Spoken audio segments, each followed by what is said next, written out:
Whoa. Oh, whoa. Hey, here we Man, go. You look good, man. You look good too, man. What kind of shirt's that? This is a OG Pendleton, brother. OG Pendleton, yeah. Pendleton, made out of wool. Made out of wool, made in Mexico. It's 100% American wool, I guess, but made in Mexico. Yeah. Classic. These are the old, like, they used to wear these down at the beach, right? The boardwalk. Yeah, this is like more like a, in I think the Beach Boys made it famous, but the sort of the Chicano, like the Mexican American culture, like took over on this part. Sharp. Yeah, plus I got my, my nice little hat and everything. It's not too hot though. Yeah, well, welcome everyone. We're broadcasting live out of El Segundo, California. This is BeerThugLife HQ. Yes. Yeah, and you are here for Lagerfest in Cyberspace, our third virtual beer fest. You've been a part of all three. Correct. My partner in crime in two. And number two, yes. Thank you again for inviting me. Oh, my pleasure, man. Yeah, and thank you for everyone out there for joining us. Big thanks to Halftime for sending those box of lagers out to everyone. And thanks to Britt and Catherine behind the scenes. Thank you, Britt and Catherine. Thank you. And we got this cool new camera this time. Our neighbor here in this setup here kind of gave it to us. Plus this background, bro. The background. Awesome. Really come on, man. This is dope right here. Yeah, it's awesome. Yeah, so we're excited. Thank you, everyone, for being part of this, and let's do this, man. We got an amazing lineup of lagers today. 6 incredible lagers, and the special guests are just as awesome. Yes, so yes. I'm ready. Are you? I was born ready. You got your Lagerfest glass? Bam! Yeah, look at that, man. Willie Becker. I think we still have some. I think we still have some for sale. Yeah. Okay. Well, make sure you go. You guys get. We'll run some banners at the screen where you can go get your merch. We don't have much left. There you go. You get Lager 10, you get 10% off. And you get 10% off. Yeah, come on, man. You can enjoy lagers forever in this great Willie Becker. So 21.5 ounce Becker. Yeah. Oh yeah. So we're about to hang out with Vinnie from Russian River. From Russian River. A lot of people like Pliny. Yes. And the Pliny's. There's several now, but I tell you, STS pills. So this is your favorite out of all of Russian River beer. Which one you like the best out of all of them? I know the styles are different. I think I'm gonna like STS pills out of all of them. Okay. And I think Vinnie will help convey that when he comes on here in a moment. I'm sure he will. All right. You want to just get right into it. Here we go. Oh, there he is. Vinnie, what's up? I feel like we were just here a couple months ago drinking IPA. We were. Edgar, how are you? Vinnie, I'm great. How you doing, brother? I'm doing good. Todd, you and I text quite a bit, stay in touch, but I haven't communicated with you, Edgar, since IPA Fest. I'm honored that I'm in a second Beer Advocate Festival. Thank you. Well, I mean, we had to have STS pills, and when we saw that it was in cans as well. Yeah. Let's actually start there for a second. Although I saw that Florian sent the bottle, and if I would have known that someone else was going to send the bottle, I would have sent. I would have sent STS in the bottle, but that's cool. The cans I know are a little easier. That's all right. I know a lot of people who've had it probably had it in the bottle, so this will be a nice comparison. Yeah. So let's. You're already drinking it, man. We got. I'm going. Sorry. Yeah. Let's crack it open. And you got the STS pills glass. Can we see that glass? Yeah. Look at that, man. The perfect glass for the. If I remember correctly, that's how I ended the IPA Fest. Was drinking an STS in this glass. Didn't you chug it? I think. Did you chug it? I did. I think I chugged it for you. I did. I was honored, man. Thank you for you made my dream come true. The we got these Willie Beckers for the fest. You can buy them and stuff. I love that glass. Cheers, guys. Cheers, too, Vinnie. It fits the entire can. So cheers, perfect. Man. Cheers. Salud. Good to see you again. Yeah, I love the foam on this beer. It's just really is classic lager foam on this beer. Yeah, it's dense. It's nice, like it's very dense and packed. The foam. Yeah, it is. Yeah, that's something that consumers often forget about and don't taste. Like taste the foam sometime. Just put your finger in the foam. It's a really interesting experience to taste the foam on its own without the beer there. It can be bitter, it can be full of hops, it can be green. Yeah, it's really nice. Yeah, like right here, you get that. It's herbal. It's bitter. It's like it's their first impression, and a lot of people, they skip that. You see them trying to like maneuver their lips to try to get right to the liquid, but get right in there and drink the foam. I like that. I'm not one of these hazy IPA guys that wants no foam. I love a good head on the beer, and I want that foam, and it contributes, and I love the appearance, and I've no problem with anyone not wanting it, but to me it's just such an inviting part of a beer, and the appearance, it makes it beautiful. You guys do any milk pours in Santa Rosa? What's a milk pour? You don't know that's the trend? You don't know that trend? I don't know that. It's a TikTok trend. I'm just kidding. No, it's like this. It's like this Czech thing where it's like, I guess it's pretty traditional, but it's like the entire freaking glass is like.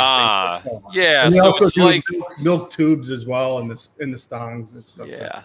I guess to a degree that's kind of like the Czech taps will do that, like a slow pour will foam it up. Yeah, we actually have one of those faucets in our brew house in Windsor that the brewing team drinks STS with, and we're contemplating putting one in on the at the bar. Do it. It's all the kids are drinking the milk. I see that.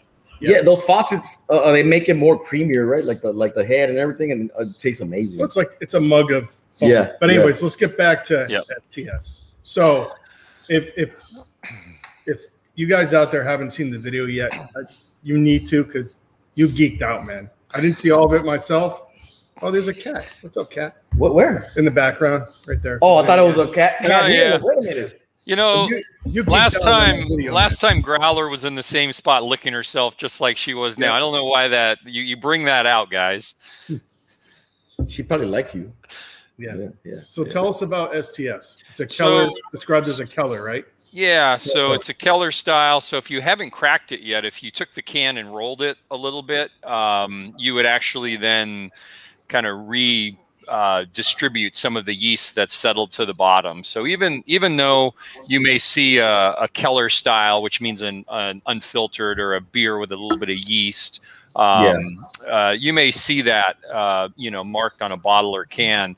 Oftentimes it ends up being clear because it in time that yeast is going to settle, and so that's one option for the consumer. As I said in the little video I did, I've been a closet Pilsner fan forever. At my first brewery in Southern California in Temecula, so a couple hours south from where you guys are at, I had all plastic fermenters, and I wouldn't deviate away from California ale yeast, from Chico yeast, because all my fermenters were plastic, and I didn't want to have the lager yeast or any other yeast permeate into the plastic potentially and be an issue. So it wasn't until years later that I really started focusing on them. But it was a trip that Natalie and I took to Germany. And as I said in the video, being at Schönraum Brewery and drinking that beer fresh and seeing their open top fermenters, that just solidified that Natalie and I were going to put some open tops in our Windsor brewery. So we have 6 of those open top fermenters, nice. And two of them are 75 barrels each. Wow, so that's about 2,500 gallons ish, and then we have 4 double batch, so 150 barrel open top fermenter, so two per room. And so STS is all Weyermann German Pilsner malt with a little bit of acidulated malt to adjust the pH. We add a little bit of calcium chloride to add a little mouthfeel and body. Otherwise, it's a step mash. I think I mentioned this in the video. We actually installed a second hot liquor tank, as we call it in the beer industry, so that we could have specific water just to make STS and now Velvet Glow our Helles. Because we're mostly an ale brewery, 95% of what we make is ale. Our big I don't know, 500 barrel hot liquor tank is it's water geared to make Blind Pig, Pliny, you know, right. IPAs. So I had this idea to put in a smaller hot liquor tank so that we could really hone in on the water profile. So we have a reverse osmosis unit that basically takes water down to nothing, and then we can rebuild it back up to what we want it to be specifically for STS. I think what you'll find in STS compared to a lot of the other you know, lagers that you're going to drink today is that it has a really firm bitterness, and that's a trait. Yeah, but you know, to me, that's what keeps you coming back to drink more. Yeah. That's what I love about bitter and dry, and it's like, yeah, you just want to keep on sipping it. Exactly, yeah, and it's interesting that that Florian will be up next from Urban Chestnut. I assume he's Florian. I don't believe Florian's joining us, but someone else is. Yeah. But anyways, it was a mutual friend of Florian and ours, Val Peacock, who's a hop chemist who used to be the hop guy for Anheuser-Busch, and I send him STS every once in a while, and he always says to me, "Man, I love STS because it's got that. It reminds me of an old world German Pilsner that's really bitter and dry, and you know, and there are a few handful of German brewers that are kind of going back to that old school way of making Pilsner and adding bitterness to it. But that's one of the cornerstones of STS compared to a lot of our friends in the industry. I think what else also makes it pretty unique is that we dry hop it, but just a small dry hop. You know, when we started making STS, I wanted it to have like a Russian River signature on it, which is obviously being hoppy, but I also wanted it to still be very classic and be very German Pilsner, if you will, and that's what we ended up with. So when we dry hop it cold, so we're not extracting as much from the hops, and it's more of a subtle extraction. And we're not talking about like, you know, 2 pounds per barrel dry hop like an IPA or more. We're at like a 1/4 pound per barrel, so it's a really minimal dry hop soup, and it's at 42 Fahrenheit. So yeah, you don't want the hops to overpower it, right? Yeah. No, we just want it to be in concert with everything else, and then, you know, the open top fermenters are a pretty unique component to our beers, and then also just trying to give it some lager time after, you know, the primary fermentation, which is about a week to 10 days. We're then lagering it for another 4 weeks or so. It'd be great to go longer, but right now that's the amount of tank time that we can give it. But that's the interesting thing about making for a small brewery that wants to make a Pilsner but doesn't necessarily have the tank time. That's one of the cool reasons to do it Keller style, is, you know, to leave a little yeast behind. So even if you package it, keg, bottle, can, whatever you do, you're still getting some of that, you know, lagering that you would get if you were able to leave the beer in a horizontal or a vertical tank, you know, whatever it is. What is, maybe it's a dumb question, but what does STS mean? STS is the airport code to Santa Rosa Airport. We have this little airport. It's actually called the Charles M. Schultz Airport because Charles Schultz, the cartoonist, lived here for 20 years and did a lot of his work from Sonoma County. But STS is our airport code. And it was actually when we came back from that trip from Germany, I was like, I'm going to make a Pilsner, and I come up with a recipe. We brewed it, but I didn't have a name for it. And Natalie and I were being given an award for it was a tourism award for California. And the event was at Universal Studios. So we flew from STS to LAX, you know, airport down there. That's what you call the STS. And it's a pretty small plane. And so we're pulling up to the gate, and you have to, you know, like, literally get off the plane. You're on the tarmac for a little bit, and then you go back up and get into the building. And there's this giant digital readouts of where you came from, and there is STS. And I'd been racking my brain for a name, and I wanted it to be something local. I wanted it to be named after something local. And I'm like elbowing Natalie. I'm like, that's it. That's it. She's like, what the fuck are you talking about? I'm like, that's the name of the Pilsner. I literally like grabbed my phone and emailed our trademark attorney. I'm like, check STS. Is this taken? I want to trademark it. And that's going to be the name of our Pilsner. That's one of the hardest things, right? To find a name for a beer, right? Especially these days. Yeah. If you see us looking over to the left, we have another screen here. For the first time, we have live chat on our Discord server. Yeah. People are absolutely they're loving this beer. So they're loving it. We're Lots talking to you and then looking over here, so it's all great, man.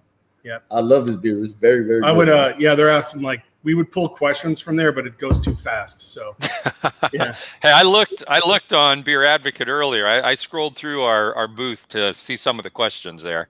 There'll be more coming in, I'm sure. But right now it's just like it's like a stream of like comments about the beer right now. It's kind of nice. And one of the other things I love about this beer is it has, and in general lagers, is it's got great ageability. You know, keep it cold. It's unlike an IPA that even after 2 or 3 months, an IPA is going to go down. Most lagers, if they've been, you know, brewed and packaged properly, you're going to get a much longer shelf life. Yep. They're so much more shelf stable a lot of times because the yeast has more sulfur in it. So, you know, if you think about when you buy a bottle of wine and it says contains sulfites on it, because if you make beer or wine that has more than 10 parts per million sulfites in it, SO2, sulfur dioxide, you have to legally put it on the label. Well, lager yeast just automatically has more sulfur in it. And so it does give these beers like much better ageability, and they'll hold a lot better than an IPA will. I've had bottles of STS that were probably a month and a half, maybe even 2, and they're tasted just fine. Yeah. We Natalie and I pulled a 8-month bottle of our Helles Velvet Glow out of our fridge, I don't know, a couple months ago, and it was perfect. It was in like perfect condition. In fact, all STSs, not that awards are end all, they are what they are, but STS is one, you know, in the Keller German category at GABF, I don't know, 3 times, I think. And every time it's won something, it's because I've shipped like 4-month-old bottles. It's older. It's 3 or 4-month-old bottles. It ages, it softens up, just the flavors meld together better. So it's a little bit cloudy because you said that you leave some of the yeast in there. Yeah, there's a little bit of yeast left behind in it. So again, if you roll the bottle or can, you can kind of get some of that yeast just have it back in the beer itself. Correct. Oh. Yeah, Vinnie, you want to take some? I think there's some questions, right? From the forum. Yeah. All right. Yeah. Here we go. Okay. Question. Thanks for doing this video and showing some cool videos. Yeah, your video. Everyone's got to watch the video. Yeah. Yeah. And if you want to see one that's just as cool or even cooler, find our YouTube page. Natalie has a really cool one of Pliny the Elder up, and that's really foaming up and billows down the slide and into the yeast collector. Okay, so what is that? How does OTF affect the taste of different beers, especially lagers? Yeah, so the OTF or open top fermenters. Yep. If you're making an ale, you're going to basically create more esters, and which is what you want in an ale. In a lager, because you're fermenting it colder, you don't tend to create those esters, whether it's in a closed top or an open top, but you end up with much cleaner flavor in the beer than you would if it was in a closed top. Now, I will preface this and say we are talking like nuances. It's not the end all one way or the other. Just because most breweries use closed top fermenters doesn't mean there's something wrong with their beer or whatever. I mean, we make plenty of Pliny and whatnot that rolls through the open tops also, but it's about nuanced flavors. And the thing about these open tops, like I talked about a little bit in the video, was that they're 1-to-1 ratio, meaning that they're as wide as they are tall. Whereas most tanks, when you go to a brewery, even your local brew pub, that's going to be like a 1 to 2.5 or 1 to 3 ratio, meaning it's only 1 times wide by 2 or 3 times tall. So the yeast is in a much more stressful condition when there's a lot of pressure. The weight of all that liquid is pushing down on the yeast itself. Then also you've got the lid on it that's causing some pressure. So this is rough numbers, but like every 6 feet of liquid is about 1 psi of pressure. So you imagine those massive tanks when you go to big craft breweries like Sierra, New Belgium, blah, blah, blah. I mean, in fact, I know at Sierra, when they run beer through their pilot brewery, they purposefully will ferment under pressure to match the flavor profile of the big tanks. And so with an open top, you don't have any of that osmotic, that pressure, that static pressure is what I meant to say. And that having no lid just makes the yeast so much happier. Yeast is going to work well for a brewer if it has nutrients, and it pretty much, it needs zinc is a big one. It needs something called FAN, free amino nitrogen, which actually comes in malt. FAN has one use and one use only, and that's to be a yeast nutrient for beer. Any excess FAN after that over time is going to cause oxidation in beer. But yeast also then, of course, it makes alcohol and it kicks off CO2 as a byproduct, but it also kind of spits out all this waste, this trash, and that would be like diacetyl, which is buttery, acetaldehyde, green apple, and every yeast is going to be one way or the other.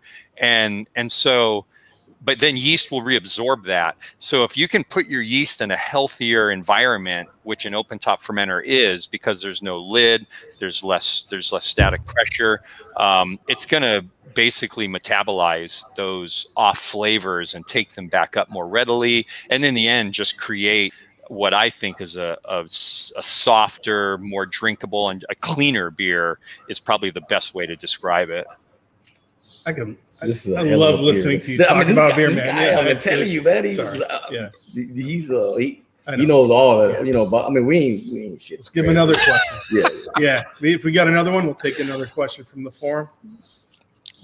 All right. Okay, so the question is, hey, Vinnie, I know you talked about the ventilation system you have to change out the air inside the room and needing to make sure it is not too CO2 heavy before entering. Is there any special processes for anybody entering into the room to make sure that they themselves aren't bringing in anything contaminating? No. Right. That's a great question. Yeah, it's a really good question. And so, yeah, just to recap real quick, we have all outside air. It runs through a HEPA filter, so super pure, like 99.99%, and then it goes through a UV lamp to further sterilize it. We try to minimize anyone coming and going out of the room, and that HVAC system is connected to a CO2 detector. So we minimize people coming brewers going in and out of the room. Brewers are the only ones that have keys to those rooms. They go in only when they need to. But no, really, you can come and go in there as you please if you really want. Our only rule is that 2 rules. Don't go in if you don't have to.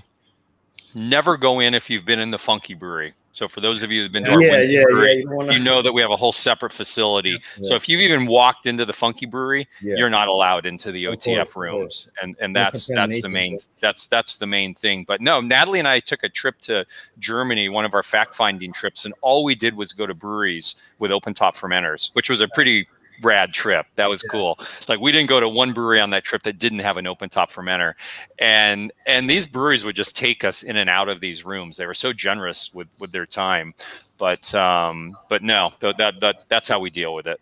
How long do you leave it open? Like after the Kryson is like on for a couple of days, or how long do you leave it open? 8 days for Pliny the Elder in the open top, fermenting at 50 to 52 Fahrenheit, and then we transfer it to a closed top fermenter. So no matter what we make in open tops, I saw a question on the forum about, do we make Pliny in open tops? Yeah, we ferment a lot of stuff in open tops. You know, a rule of thumb, all of our lagers get made in open tops. All of our Belgians get made in open tops now. But ales, just for capacity, we make Pliny all the time in open tops. And so it's 8 days for STS, and then it'll finish its last 2 days of fermentation in a closed top before we start, you know, dropping the temperature and that sort of thing. So you want to get the beer out of the open top before it's completely done fermenting, because that means it's still exhausting CO2, and that means that when we rack the beer, when we pump the beer from the open top to a closed top, there's still a blanket of yeast on the top of that beer, and so as we move it, that blanket just kind of drops as the beer drops out of the tank. And these tanks are made by this company in Regensburg, Germany called Gresser. And Gresser's a 4th generation tank manufacturer. The Christian Gresser was 3rd generation, and what was really cool was in the middle of the project, he handed the company over to his daughter Sandra, and she's now running the company. And I met her at the grand opening of Sierra Nevada's Mills River facility in North Carolina, and like, she was the sweetest, nicest person. It was like, how can you not want to buy a tank from this person? And because they have a couple of open tops like ours at Sierra Nevada Mills River, but they also built all of our yeast propagation tanks as well. Cool. Looks like we have time for one more question, right? Although I really wish we could talk for hours. Maybe next time we'll just send out a box of 12 beers from Vinnie, and we could spend the entire weekend with him. Ooh, that's a good idea. Yeah, I mean, hey, I'm down with that. All right, we'll talk. I'm going to text you, Vinnie. Anyway. All right. I know you guys have 6 beers to drink tonight. I'm moving on to the Urban Chestnut now. Oh, nice. Oh, you guys already drink the other one. Like, ready? Oh, this is a good question. That Pilsner, the STS went fast. How does the recipe for STS differ from Steve-O? So, yeah, that's a good question. Yeah, so Steve-O is a collaboration between us and Firestone Walker. So that's STS and Pivo Pils contracted together. And so Pivo was one of the inspirations for STS. It's a hoppy Pilsner. For those of you watching that have never had Pivo from Firestone Walker, go out and buy it. Beautiful, amazing Pilsner. Really good hoppy Pilsner. Yeah. And so really Matt and I just wanted to kind of morph our 2 beers together. STS is 5.35. Pivo is 5.3, if I remember correctly. So what we did was we took all the Pivo hops and the STS hops and brought them together. And the main hop in STS is Aramis, which is a French hop, not a German hop. And then we also took the alcohol up to 6%, or maybe a little over 6%, to make it a pseudo imperial beer, but we still wanted it to be super dry and really drinkable. I'm sure in time that Matt and I will make that again. That's a beautiful beer, and we've talked about it a couple times recently, but just with COVID and all, it's hard to get around. But Aramis is like such an important part of STS, and it's, it was a hop that was originally bred for Anheuser-Busch. This is where Val Peacock comes in, and then when AB sold to InBev, they basically pulled the plug on it, and the French hop growers looked to Val and said, well, you told us to plant it, so now help us sell it. And the first time I ever tasted a beer with Aramis was 100% Aramis Pilsner that Urban Chestnut made. Wow. I had it at the CBC. So I'm like giving you that transition that, from us to Urban Chestnut now. Thank you. Thank you so much. That's awesome. Yeah. Hey, Vinnie, thank you very much for joining us. You're welcome. Oh yeah, should we just? I'm gonna chug the rest. I think we're gonna chug the rest of it because I want to drink all this beer. You got a lot. No, you got a little bit more, but it's all good. Vinnie got it. I'm gonna text you, Vinnie. Oh, it says chug. We got to chug. Chug.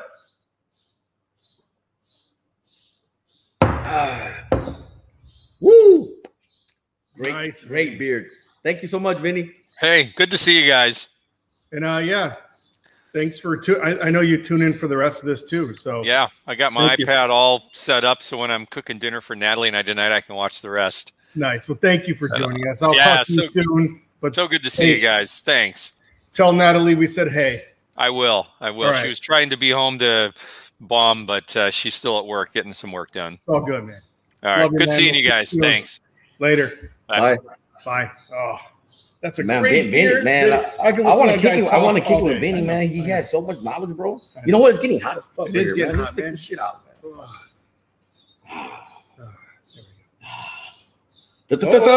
Oh, shit! Lagerfest. This is a nice shirt, man. Do we still have some more shirts available? We have a limited number of shirts. I like these so much. I bought 2 more. Yeah. So there's only like 17 shirts left. Or 15 shirts left. You better get them shirts, man. You guys like them, man. I'm telling you, man. Go get them. Oh, there you go. Bam. There you go. Click the gear tab and use promo code Lager10. You get 10% off, guys. All right. So we're gonna have a little break. 2 minutes. Yeah, you guys need to go get Stammtisch from Urban Chestnut. We'll see you in a minute. Right. Cheers.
What's going on, gentlemen?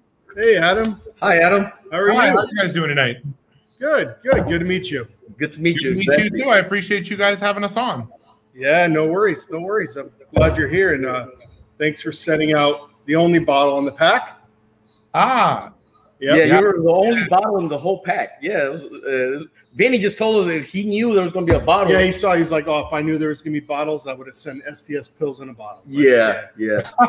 Yeah, we initially, when we started, we initially packaged only in bottles. Only a few years ago did we move to cans, more accessibility, things like that. But for traditional beers like Stammtisch, we really like to keep it traditional still. Yeah. Speaking of tradition and Stammtisch, I know what it means, but can you tell our viewers what the term Stammtisch means? Absolutely. Stammtisch means a table of regulars. It's a kind of a tradition in Germany. They'll put a little flag up, and if you're not part of that Stammtisch, you're not meant to sit at that table. So it really kind of speaks to that conviviality, people coming together, especially after a hard day's work and enjoying a beer together. Little factoid for you guys: it is the most heavily consumed beer by urban chestnut workers. Really? If you ever run out of Stammtisch, it's because we drank it. Oh, I poured you all of it, man. Man, you gave me like most of it. I know. You want me to get fucked up? Well, we got another bottle. Yeah. I'll take my mini sip. You better, man. Is this the first time you guys have had Stammtisch? Yes.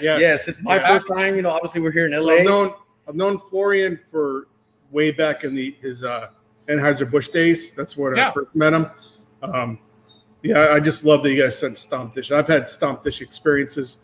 When we were in Germany, I went to one of the breweries out there, and I remember we just wanted a quick beer. We walked in, there's no one there.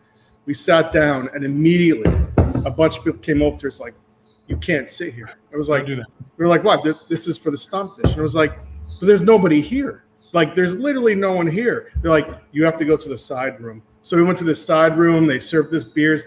We came out a half hour later, still no one there, but we weren't allowed to sit at those tables. Yeah, it's a serious thing. Yeah, it's like a very, very traditional. This is the reserved table for the regulars. Only for the regulars, not like an outsider, right? Like if I show up and shit with my fucking Pendleton shirt and like, "What's up, guys? I'm Edgar from BeerThugLife." Like, I don't give a fuck who you are, man. That's right. Like, I don't. Yeah. Instagram exclusive when you're in the group, but do you guys want to taste it? Prost. Yes, we want to taste it. Oh, this guy is filling the whole bottle. I got this. Oh, man, you know what? Cheers, guys. Cheers. Oh, wow. Dude. What do you guys think? This is very, very that is a nice beer, yeah. Very like sweet, but not too sweet. Like it just nicely balanced, bro. The body is it's got like a little that sort of like the back end is just a tiny little bit of bitterness.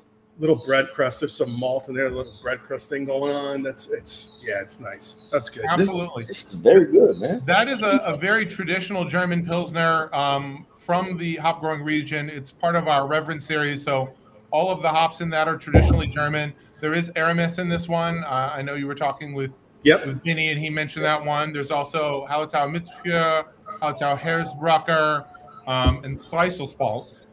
So a lot of really traditional German hops. And this is a particular beer I like to give to people if they're tasting a panel, because we always think like, it's a beer. We know a beer. We smell a beer. But if you smell something like Stammtisch with these really traditional German hops, as opposed to maybe something more American or whatever, your brain almost automatically screams beer.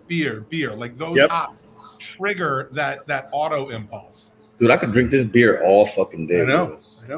This is my first time trying your beer, and I'm gonna tell you right now, it's excellent beer, man. Thank you very much. I'm gonna have to hook up with you later on. Maybe you can get a little pack here in LA. We'll figure something out. Definitely. Or if you make it to St. Louis, I'm the one who's going to show you around. Florian was very sorry he couldn't make it. He's in Germany right now, so we're glad to have you here. We're glad to have you here. Yeah, exactly. And thank you again for setting out the only bottle in the box. So it stands out, and it's a standout beer. So this is really good, and it's nice and dry too. And kind of like I taste a little bit of like clean. It's super clean.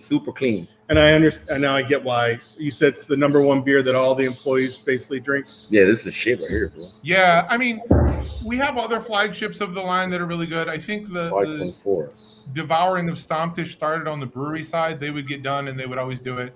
Because as I'm sure you know, these lighter styles, lagers, pilsners, they're a little bit more inherently risky. It's why you don't see as many great examples, because there's more opportunity for off flavor to creep in. Talking longer tank time.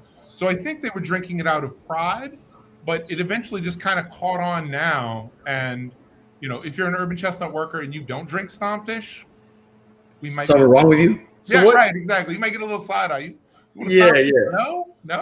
Oh, what? Okay. What percentage? Do you know the percentage of your annual volume is this beer? Stammtisch, I don't know the exact numbers. I could find out. We can. Yeah. A lot of our line, it's a fairly significant portion, and if we ever run out, we hear about it very, very quickly. Okay, here's another question. Then, how much of your lineup? I know you do a ton of different styles, but how much of your lineup is lager centric? a fairly good proportion of our beer line is lager-centric. Just off the top of my head, we've got Zwickel, we've got Stammtisch, we've got Dorf beer, which is a Munich Dunkel, Ketzelschwof, which is our Oktoberfest lager, the Stamm Usual number 6, which is a classic 1910 American lager. We do a lot of those. Part of that is with Florian's experience, you know, having both brewed on the large scale for AB and being their worldwide head of yeast. He really understands the yeast control. And we also have unique and proprietary strains that are in use only by us. So the lager strain that this was fermented with is just from us. You won't see it anywhere else. The lager yeast? Yes. Yep. Okay. We have our own strains. We self-propagate. You got a swab? You know what? We have another bottle. I'm gonna leave it there for 7 days and see if I could fucking take some samples of the yeast, man. Some malted oil, we'll prop that up. Yeah, and put it in the, you know, like I'm gonna try to get some of this, man. Challenge accepted. Yeah, come around. We'll show you around the place. But yeah, I mean, it's mainly very traditional. The malt is pure Pilsner, as I said, traditional hops. A lot of it is just getting the right balance of hop to malt and then having that control over the process that really allows it to stay crisp and clean. I love Stammtisch because you get that bold, grassy, kind of sharp hop pop very quickly, but it doesn't linger over much. It's not mouth coaty. It's not overwhelming. And as you guys were talking, that it dissipates very quickly to that sweet malt base. It has so much flavor, man. A lot of flavor. Yeah, I could drink this all fucking day. Yeah, it's a good beer. It's a very good outdoor beer. Very good summertime beer. We're looking at our Discord server, and people are just like, it's kind of interesting. It's the first time we're doing like the real-time chat. So people are just discussing this beer right now. Oh, nice. Seems like most people are loving it. So, yeah. Okay. How long do you lager it for? Probably about a month or so. Generally, because we do our own yeast in-house and all of our tanks are glycol related, we do have a lot of control over the process. We're intimately familiar with what our yeast is going to do. So generally, we can do things at a pretty good clip because of the vast amount of studies we've done on it. We have a dedicated QA lab that tested every step of the process. Wow. Yeah, no, I mean, shit, you could tell right away, man. This is fucking fire, man. It's like, no, literally, like, this is, I really love this fucking beer. It's a good beer. Yeah. No, literally, I really so what's your, so this is top with the staff. What's your top lager in general? Zwickel would be the beer that built Urban Chestnut. If you've never had it, Zwickel is technically a Keller beer, an unfiltered, unpasteurized Bavarian lager. That was the flagship of the Reverence series, and it was very good in terms of St. Louis. St. Louis, as I'm sure you know, is a very traditional beer town that for a long time very strongly identified with light American lager. Big shocker. So releasing Zwickel, it was great because it was accessible. As I'm sure you know, there are a lot of people that are not normally in the beer world, and if you lead them off with an imperial, you know, stout, a Russian imperial or something like that, or you're like, oh, you drink, you know, really light beers. Great. Here's a wild sour. That could be a little off-putting. Something like Zwickel was a great entry, I think, for people to realize that with craft, you can retain all those characteristics of the beer you like and just take a quality step up there. Dude, I'm just gonna follow him right now, bro. You should. Urban. I just became a fan should just follow. of Urban Chestnut. Brewing, man. Yeah, for real. Like and share. The more people that like and share, the more I can bring Stammtisch to your shores. I like your title. You're hospitality and guest experience manager. Yep. Yeah. We is that a question as to how I got that title? Yes, it is. It's I'd like to know a little. Let's dig into that a little bit. Yeah, absolutely. I joined Urban Chestnut years ago. I've been here about coming up on 8 years. Oh wow! All right. And you know, with a smaller company, you tend to wear multiple hats all at once. Especially, you know, in the early years, it's really just a matter of get in and do that. But over time, without giving you my whole life, I'm really dedicated to hospitality. Really dedicated to making people feel welcome.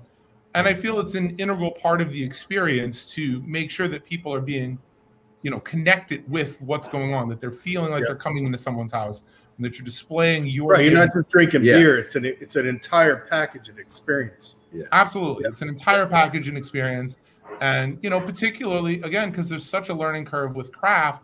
I think it's all the more vital, and Urban Chestnut does, obviously, because I have the title Hospitality and Guest Experience Manager. It's all the more vital that we provide that sort of environment that's really welcoming and accommodating to people that are both experienced craft drinkers or maybe just kind of entering into that world. What other styles of beer do you make besides Pilsner? Do you make like, you know, like those hazy IPAs like here in the West Coast and the stouts? So what kind of other beer do you guys make? We do a whole lot. We don't do a lot of wild sours, but we definitely do IPAs. We have quite a good line of them. One of the more interesting ones right now would be Hallertau Haze, which is an IPA that is made with all Hallertau hops. We also have a Bavarian IPL that's done with Bavarian hops. And that's really interesting because you don't normally get to taste those hops in IPA level concentrations. Normally, those sorts of hops you're seeing in beers like what we're drinking here, but putting them in a beer where you're really increasing the IBUs, really bringing up the malt to carry that, really makes for some interesting flavors that people can access.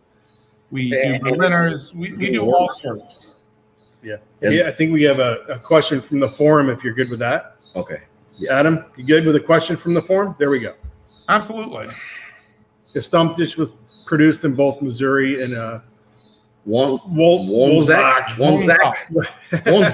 What do you think would be the same and different in the taste of the two? What's going to vary there?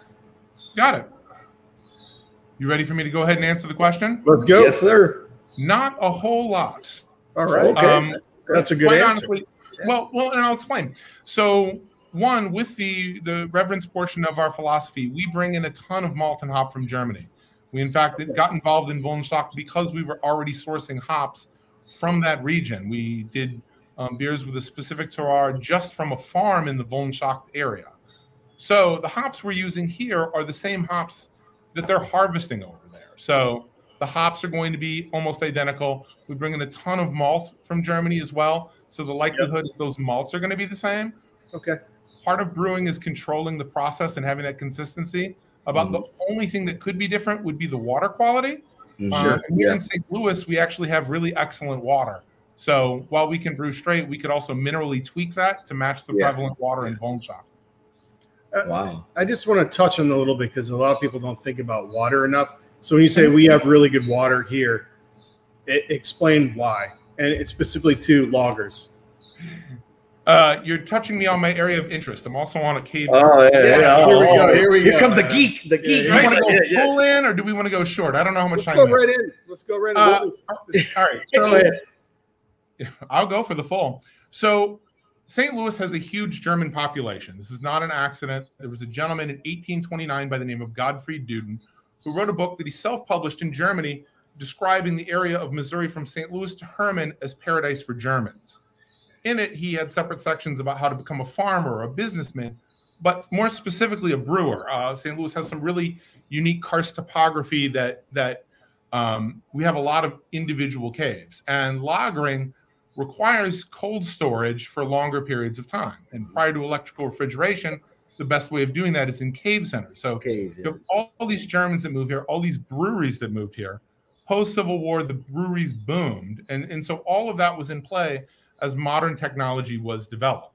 Now, St. Louis water initially was not considered that great. Mark Twain jokes about how natives stir the glass up to make sure the mud gets all through the water, whereas transplants let it drop out.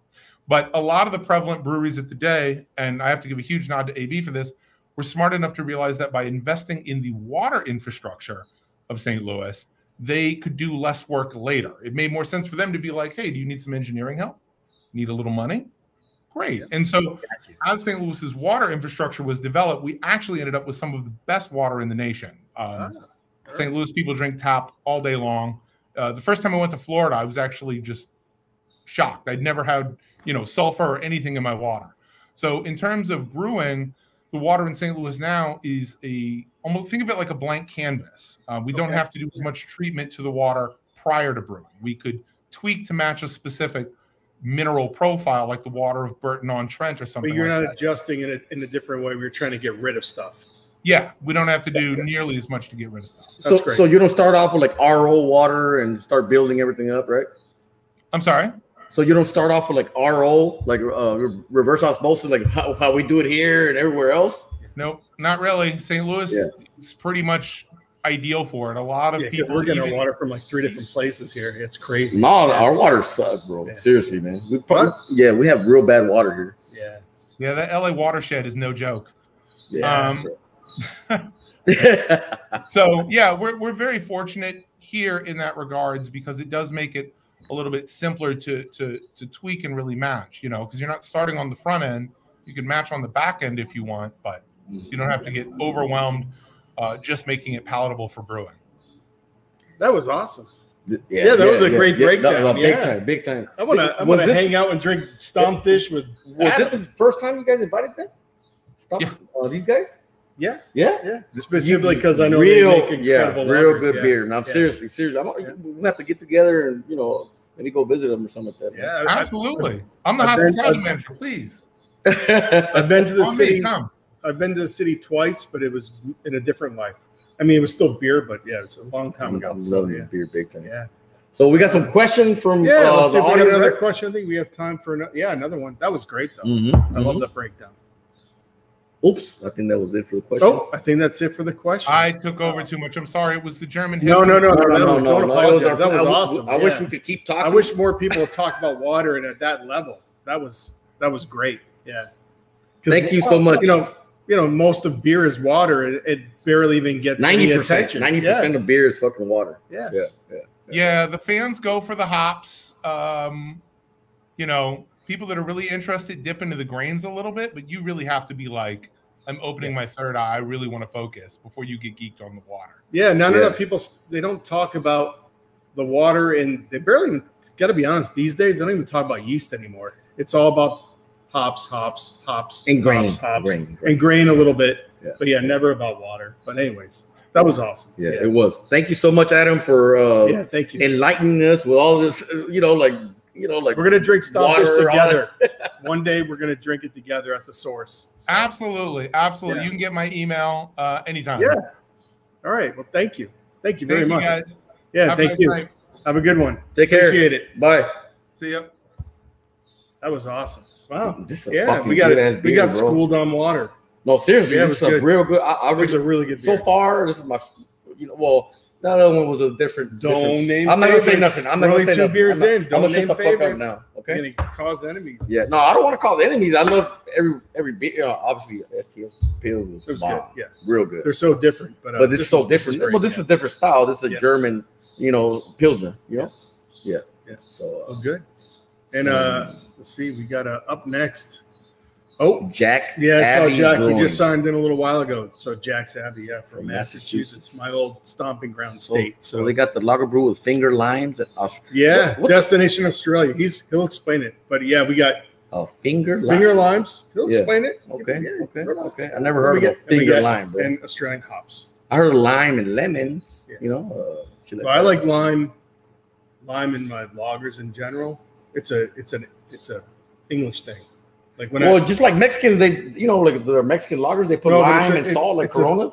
Lime and lager is a big thing in England, or it was when I was stationed there and lived there back in the 90s, late 80s and 90s. So, anyways, we got a 5-minute break. Everyone, go get their Jack's Abbey beer, get it ready. We'll see you in 5. And go get you something to eat, or all that. I should have poured more in mine, dude, I'm not fucked. I'm not sure either. All right, let's go get that beer.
kind of cooled off a little bit more, right? Yeah, it's cooling off.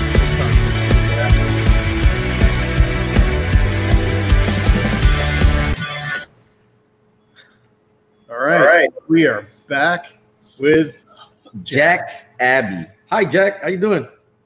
I'm good. How's everyone doing tonight? Doing great. We're drinking lagers and pilsners. Yeah, we're drinking lagers. Great. Yeah, you're always great when you're drinking lagers. That's my favorite. That means we can hang on pretty much all night, right? How are you? I haven't seen you in it's been a long time. It certainly has. Doing well as best as you can these days, but yeah, just happy to be here tonight. Cool. All right, we're gonna. Ooh, there you go. You pour. Yeah. I forgot my glass over there. Okay, so right here we have the destination Australia. Lager with finger lime and Australian hops. Oh, can't wait to try this. This is my first time trying your beer. Okay. Well, I've never enjoy. Jack's Abbey beer before. I've had, I think, I don't remember which one I had. Because, I used to trade a lot of beers, before. Yeah. But I haven't tried this one. Okay. Yeah, no, neither have I. This is new. Okay. New for both of us here. Yeah, this one's a little out there. This is certainly a bit of an experiment, a really fun project that we had to come up with this beer. Yeah, so finger limes and Australian hops. Can you dive into that a little bit? Yeah, absolutely. So, this is a collaboration with a brewery down in Australia, Nomad Brewing, and we really wanted to bring back some of the flavors of Australia, and we were talking with them about different ingredients that they've used.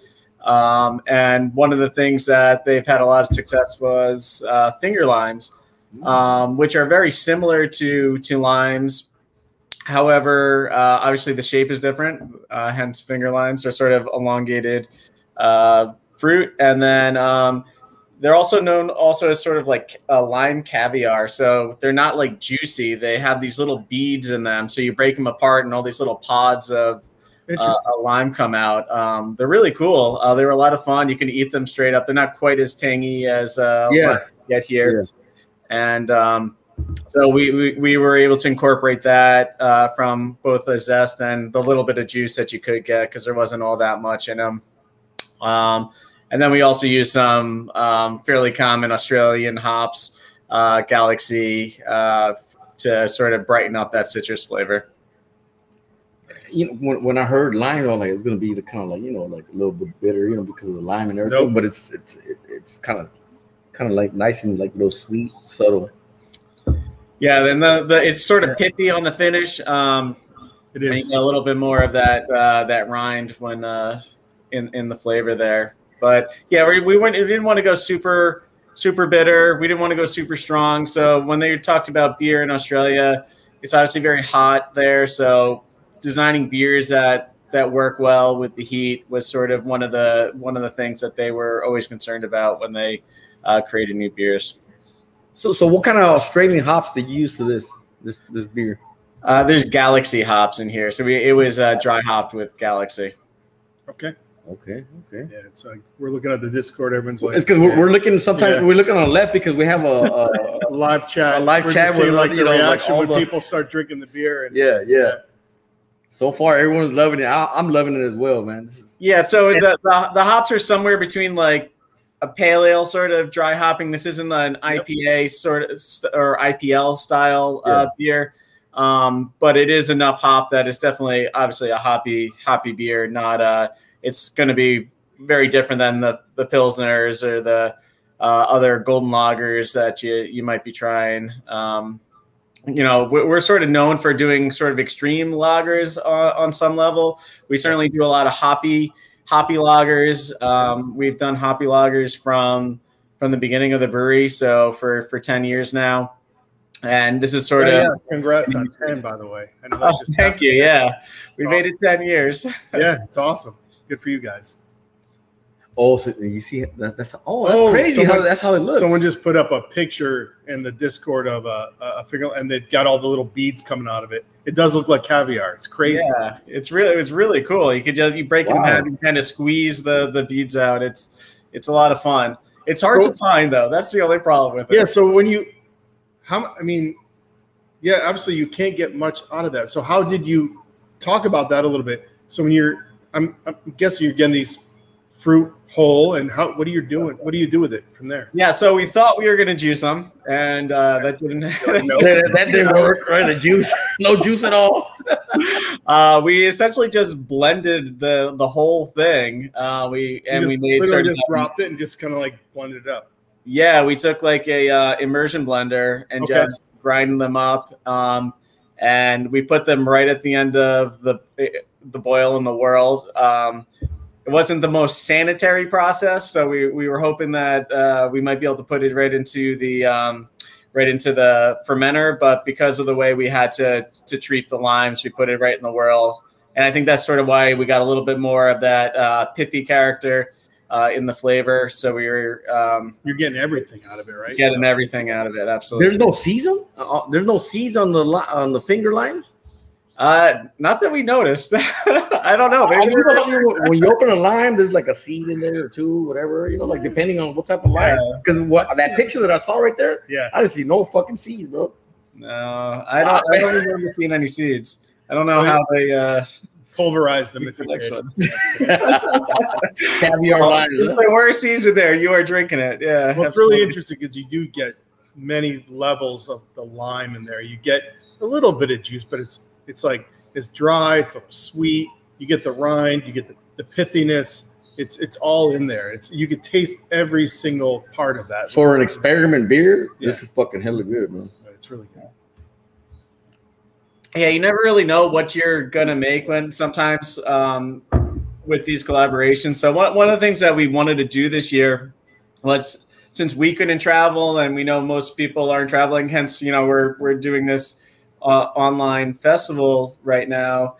We wanted to bring different flavor characteristics from around the world. So we're doing 4 collaborations with different breweries from all over the world. Under the destination sort of like series? Exactly. So we're doing 4 this year. The first one we did this year was with a Brazilian brewery, Avos. And that was a tart lager that we brewed with tart lager. Sour passion fruit, sour lager with passion fruit, guava, and pineapple, and that was a lot of fun. That was a really cool experiment. The hardest part is finding all these ingredients. We're spending a lot of time trying to source things from abroad, which is a bit challenging. What about Destination LA? It's not like you could go to like the fruit puree and order some online, right? You have to like literally find the actual fruit, right?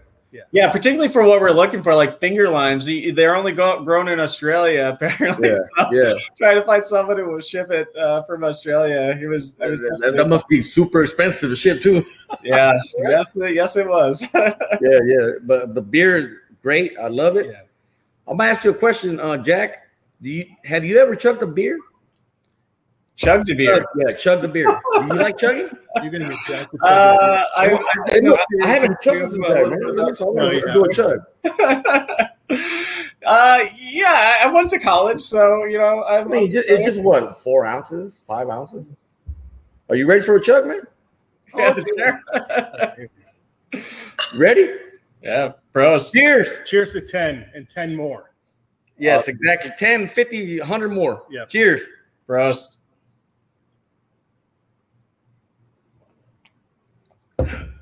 Wow, so good, man. A lot of lime. The chug is actually interesting because you get like a blast of lime. And the reason I'm doing all these chugs right now is because they're Pilsner lagers. If it would have been IPA or stout, hell no, I'll be on the ground. I'll be passed the fuck out, right? Yeah. So we got some questions, right? Oh no. Speaking of lagers, though, so I mean, you guys, I know you have the other brewery, but Jack's Abbey you guys built the whole thing on lagers. Very few breweries in the U.S. are doing that. So you did it for 10 years, which is awesome. What's your how has that been? I mean, how has that been as a lager brewery, primary lager brewery, for 10 years?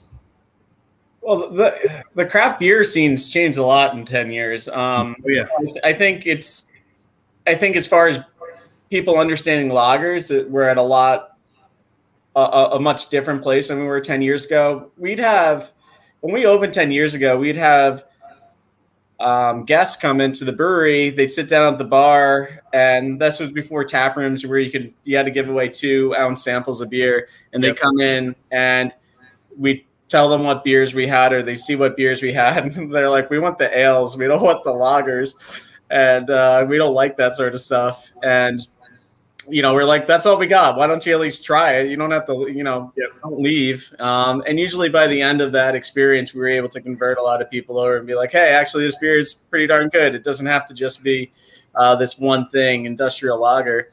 And I certainly at this point, at least locally, we're known for what we do and people appreciate what we do. And there's less explaining about, why we're doing what we're doing is not inferior to brewing ale. So it's been sort of a journey to do that education, to talk to people about lager beer. And, it certainly helps on some level. Some of the unusual styles of lagers that we do like a lime, dry hop lime lager, or barrel aged lagers, or any other of the other things, but sour lagers, fruited sour lagers.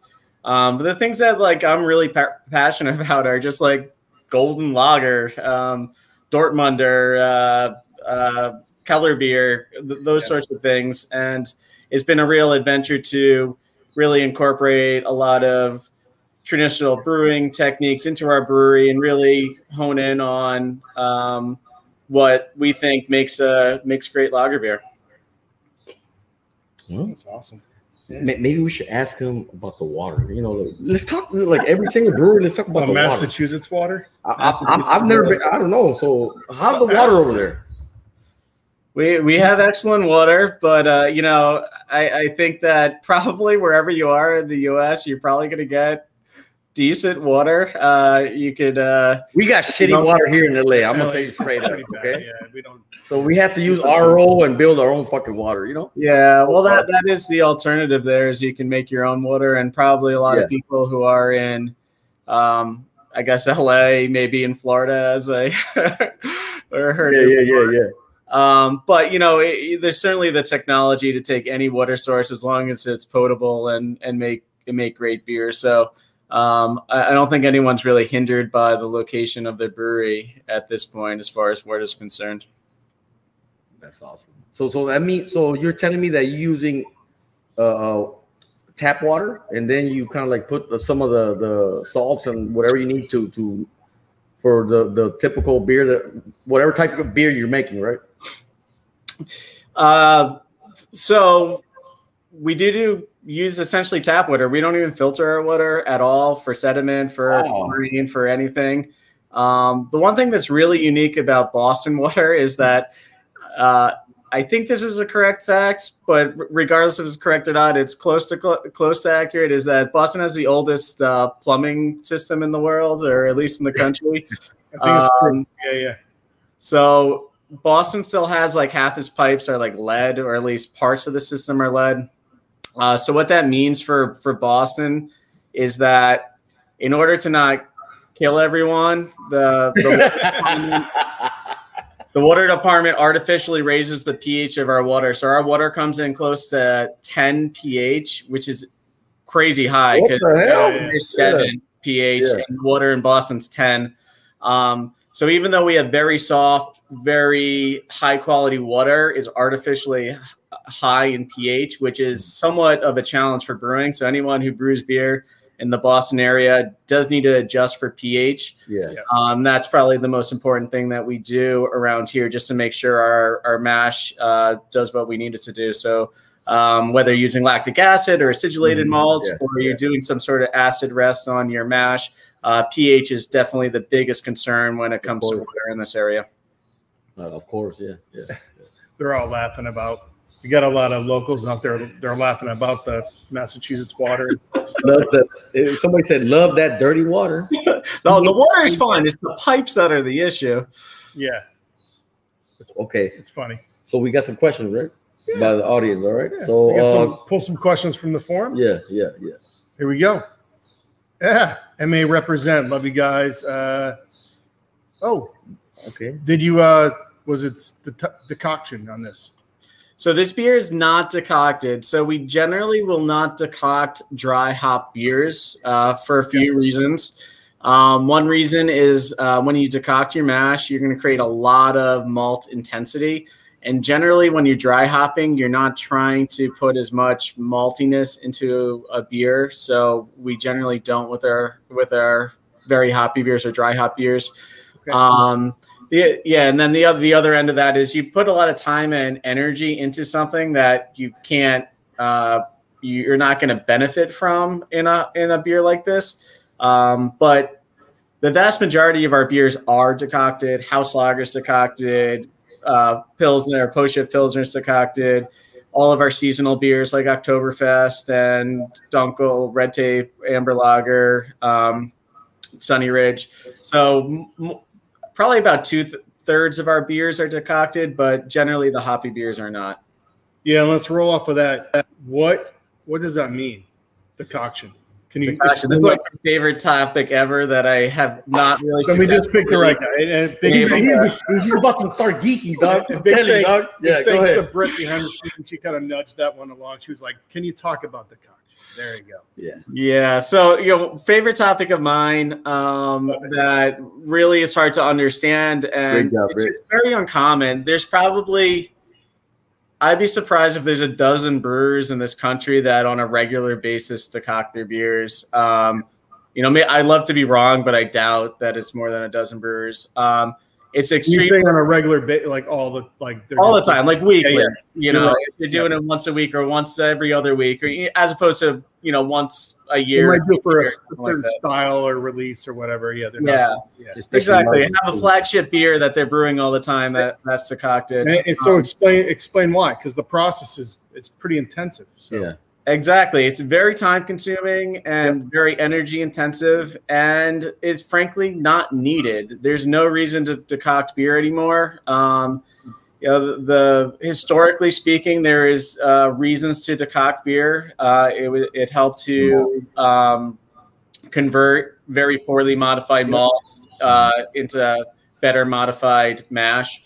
And we have such high quality malt, there's no reason to decoct. So from a brewery efficiency standpoint, there's no benefit really to decoction. It's minimal, whatever advantage you do get. But what you cannot, what is such an important part of decoction is the flavor profile that you create. Exactly. Yeah, the layers you just get a different depth. Exactly. You create all these melanoids. So what you're doing is your standard infusion mash, even if you're doing a step infusion, you're taking mash, your barley, and you're mixing it with water at a temperature and potentially multiple temperatures. But it's essentially you just mixing water and malt, and after an hour approximately, it's ready to run off to the kettle. What we do is after that hour, we take about 25% of that mash in our mash tun, and we separate it out and we boil it. And we boil it. Depends on the beer, but say for approximately half an hour. So we get it up to a boil, which takes half an hour, and then we boil it for half an hour.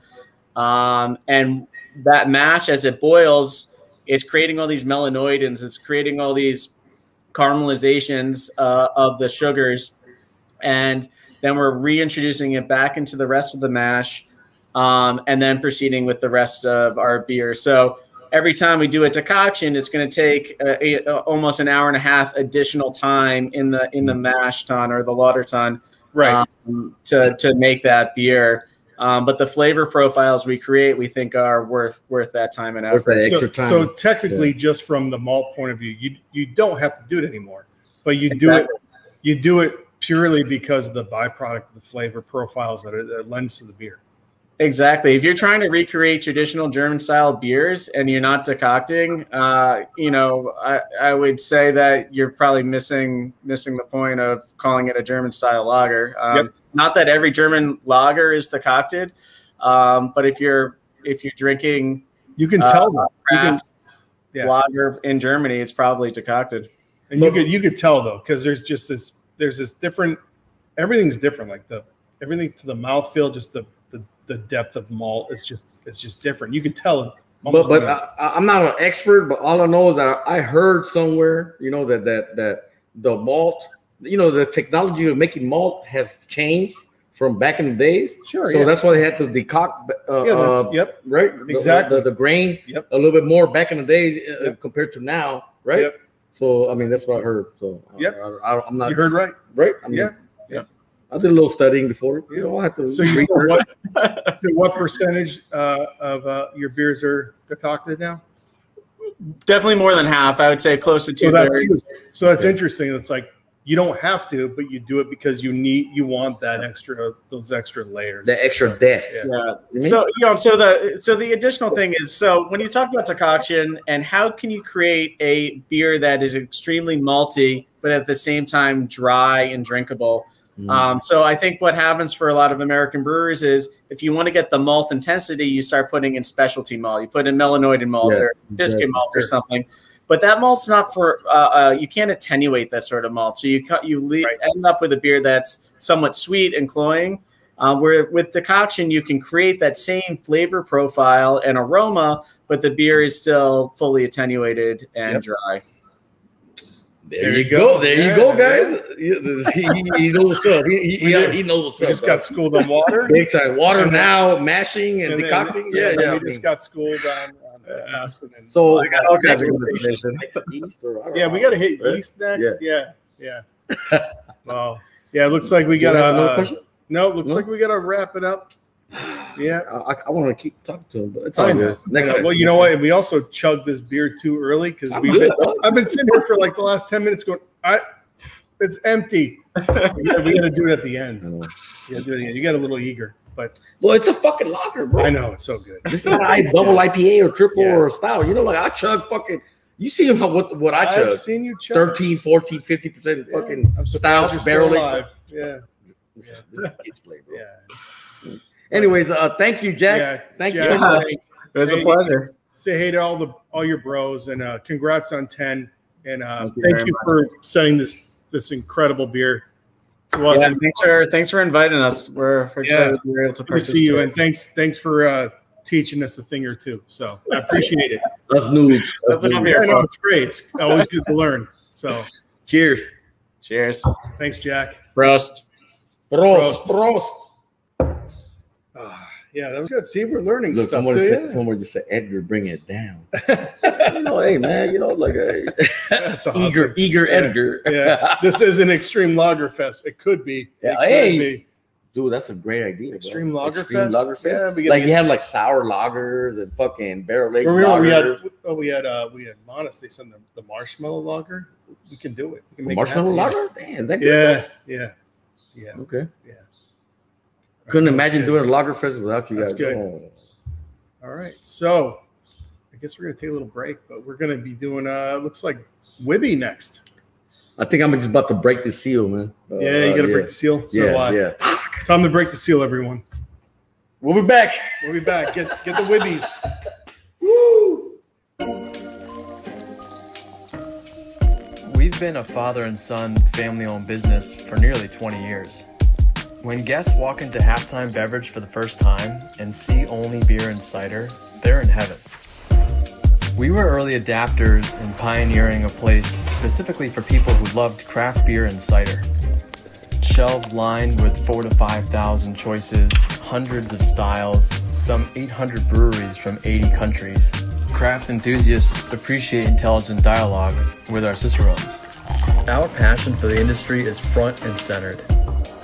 We keep abreast of the industry's growth, especially the local breweries in our own neighborhood. Our online website takes orders from over 38 states.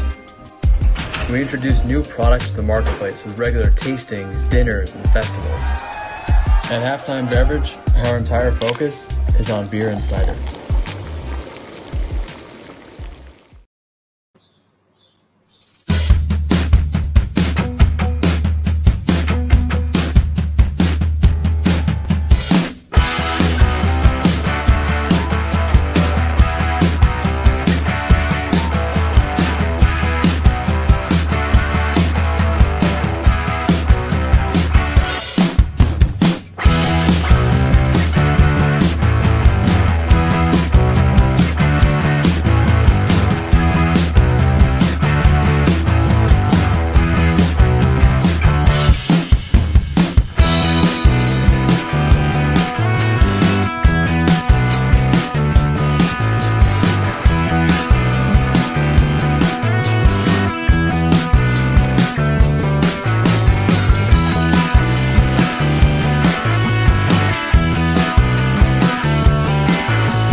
my people, for everyone. Yep.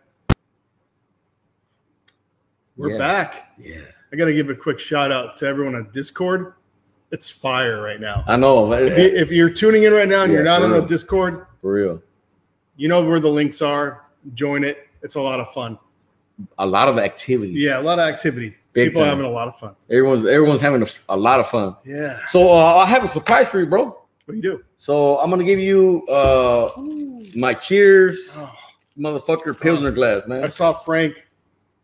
He posted his one of his beers in this glass earlier, and I was jealous. Those are my top selling glasses, man. Look at that.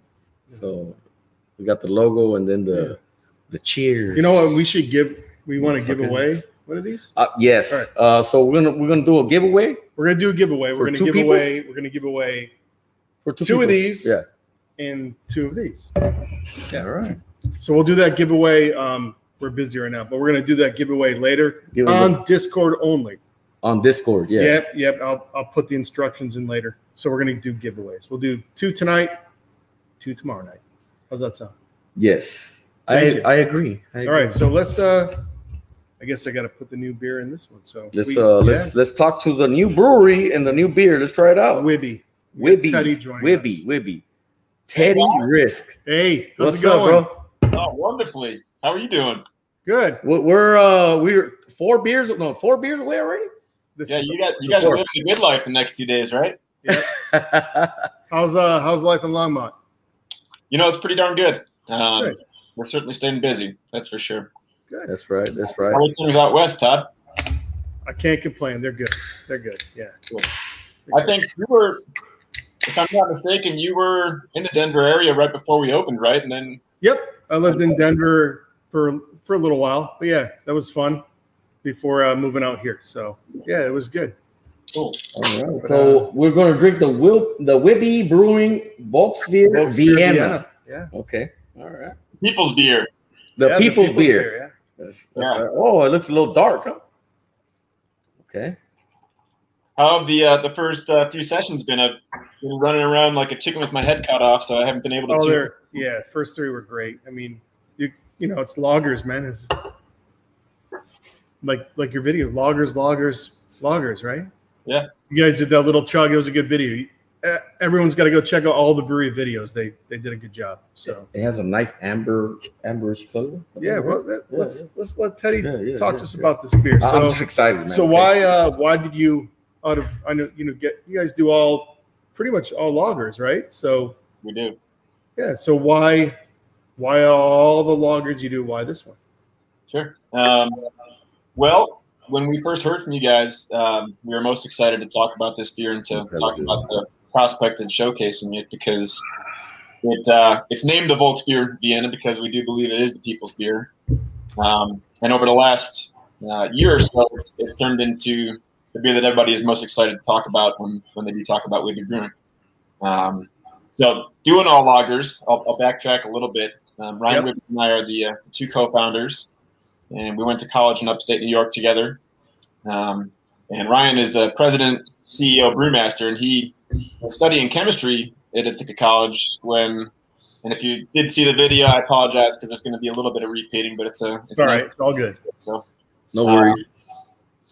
One day, a professor of his walked in and decided to teach them the chemistry of brewing. So it occurred to him for the first time right then and there that instead of taking over his parents' proficiency testing lab back in Colorado, he could pursue something that involved brewing and the art of that.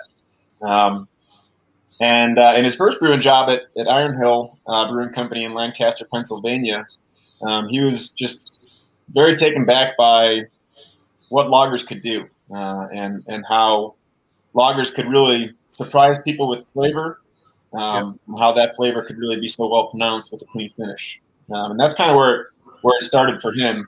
But it really took off when he went to the VLB Institute in Berlin, a few years later, a couple breweries in between.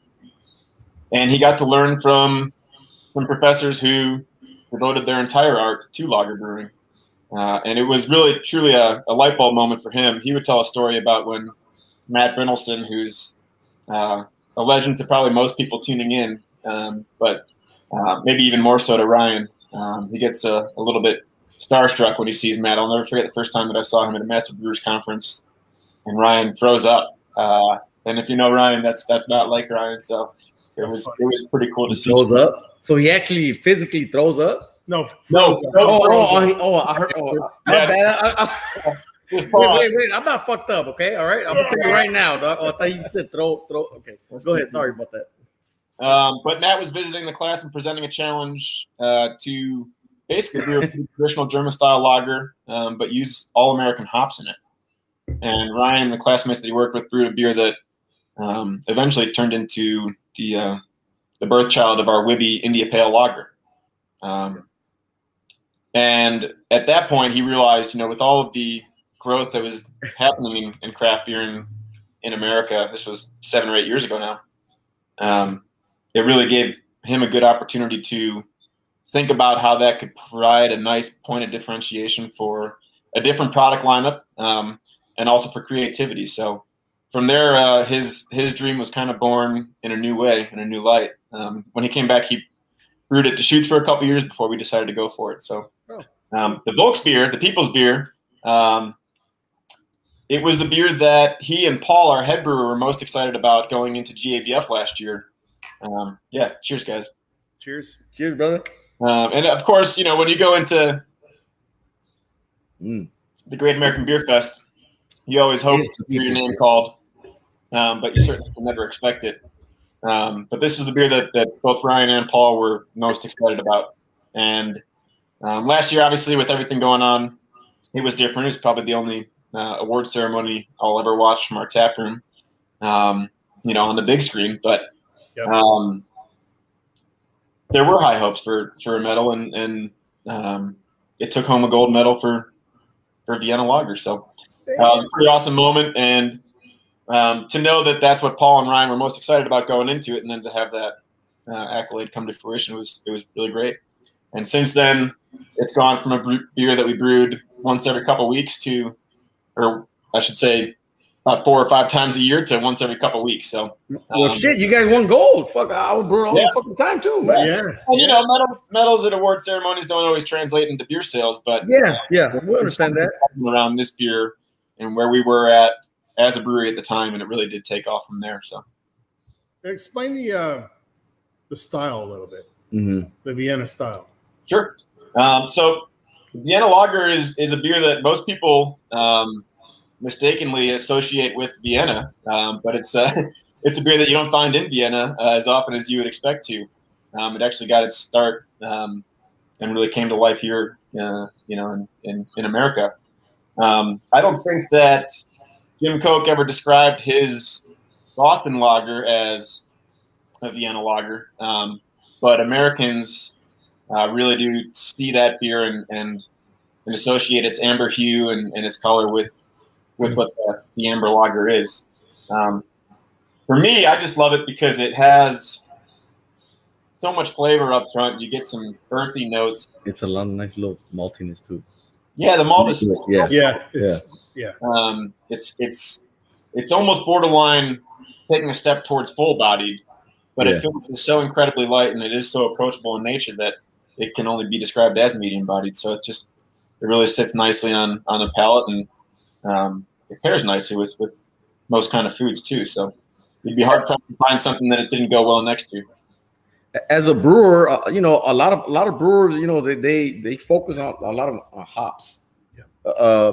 But this one's all malt. This is malt. Yeah. And so like grainy, that sort of like deep grainy sort of malt sweetness that it's really delicious. Very delicious, man. I love that. This is a lot of complexity, man. Yep. It's to me, I'm still new, but to me the grain build is the most hardest part for me. Yeah. Sure. The hops are a little bit easier, but the grain build is a little bit more hard for me. This for me, it's like if you ever had like grape nuts before. Yeah. It's kind of like that. That grape nuts sort of thing going on. And the color is I love this color, man. Yeah. I really do think that the Vienna and the Munich 2 malts kind of carry this beer, and it's single hopped with Mount Hood hops, and I think you get a teeny bit of spiciness from the Mount Hood, being a noble hop, but we source I'm Mexican. I didn't taste no spice at all. Dog. I mean, I'm just saying. But I just taste a lot of that malty sweetness, which is so good, man. I'm sorry to cut you off. Go ahead, brother. So I do get a little bit of sweetness. The thing that I like about this most, and a lot of people would compare Vienna lagers to Märzens, and I think to me this beer, it has a hint of sweetness to it, but it drinks a little bit drier than you'd expect from the way it starts. And that's really what does it for me. That's what keeps me going back to it at the end of most long days. It has turned into my go-to beer. No, they're making fun of the spice. Everyone is making fun because we have another screen right here where we're watching people. We're reacting with them. What's the name of the app? Oh, Discord. Yeah. They're saying don't chug it. There's a cool picture of a dog with the can in front of it. Everyone loves those pet pictures with their beers. Yeah. I wish you could see what we're like. It's seeing right now. Yeah. People love the beer. There's like a cool stream of people just like enjoying all the beers. Todd, do you love nuts? This is right there. Todd loves nuts. Yeah, I mean, I know that guy. He's okay. So tell me, so you produce a lot of lagers. So basically, you do a lot of lagers. You guys do IPA. This is my first time trying your beer. Sure. Well, thanks for trying it, Edgar. I appreciate that. And thanks, Todd and Brittany and everybody at BeerAdvocate. Yeah. Making this happen. It's so cool. We exclusively produce lagers. Yeah. Which a lot of people looked at us like we were a little bit crazy, and for good reason. They take longer to produce. And if there's any flaws in the product, it's going to be front and center because of the nation of beers. But we've had a lot of fun, and this is really all Brian and how he's tried to take the tradition and history of classic German style lagers and add his own twist to make it our own. So we do start with those principles, but then we add the American craft twist. So whether that be through creative ingredient choices or higher ABV beers that you would really not ever associate with the word lager, we're just kind of having fun breaking down the association that people do make when they hear the word lager. So do we do light beers? Of course we do. Our Light Shine Helles is our flagship lager, and it's very true to form take on a Southern German style lager. It's crisp, it's clean, it's got some incredibly wonderful flavors from the Pilsner malt. But we also do dark beers, and we also do hoppy beers, and we also do fruity beers, and we do really malt forward beers and kind of everything in between. So it's fun to have people be introduced to our beer and our brand for the first time, and to see how they take that in, and then to see how they can be surprised by the complexities that you can get in terms of the flavor profile of all the beers. That's cool. This is definitely real good beer, and like you said, I'm very proud to be an American, bro. Yeah. Well, and speaking of a beer for the people, let's get a question from the people in the forum. If you're ready, Teddy. The people are ready. Let's bring it. Here we go. Oh, yours has to be the only brewery with pools. What's the inspiration for that? What's your water source for the beer? Yeah. Tell us about that. What's going on there? So thank you so much, Papa Goose, for that question. I thought about taking the virtual booth in 10 different directions. And, we always start with the beer because the beer is what makes us us. But if you aren't in the area here in Colorado, you have no reason to know everything else that makes Wibby Brewing what it is. And our brewery, we've got just such an expansive outdoor space that we've done so much with, which is really, really fun to kind of call attention to. So I really appreciate that question. Years ago, we introduced an event called Hoop Lagers, which was an all-lager beer festival that was also a giant pool party. So it's a giant hoopla consisting of only lagers. So there are a lot of reasons to be excited about it in this particular moment and this weekend with you guys. And in the virtual booth that Papa Goose probably saw, we did show the 3 above ground pools that we have set up right now. The last hoop lagers that we hosted was 2 years ago, and we had 4 above ground pools, 3 that are set up now again, 1 also that had a 2-story slide, and it was, 60 plus breweries from all over the country, all over the world, I should say. How many? 60? Yep. And nice. 1,400 attendees. So at the time, you know, we were coming up on our 4-year anniversary, so we were pretty young, and it surprised a lot of people how we could put on an event like that. And Ryan's wife, Robin, is the person who orchestrated that whole event and kind of has brought that concept into a consistent fruition now. Because last year when we couldn't do it, she was trying to figure out how we could carry that momentum forward, and we just decided to go with it and to keep setting up the pools. And it's evolved into something even bigger now where we're doing open floats. I'm actually going to head back out. My wife has been gracious enough to allow me to use her home office for this. I'm going to hightail it back over to the brewery after this because we've got a band, a very Jerry band, Grateful Dead cover band with some pretty wonderful artists, and Dave Aber, who's known in that scene around the country, celebrating his 50th birthday. But tonight is that concert, and it's a float. So, cool. You know, a great number of people enjoying the concert under the pavilion, and a great number of others enjoying the pools too. So it's a fucking party tonight, man. That's we gotta cut this guy loose. So I know, man.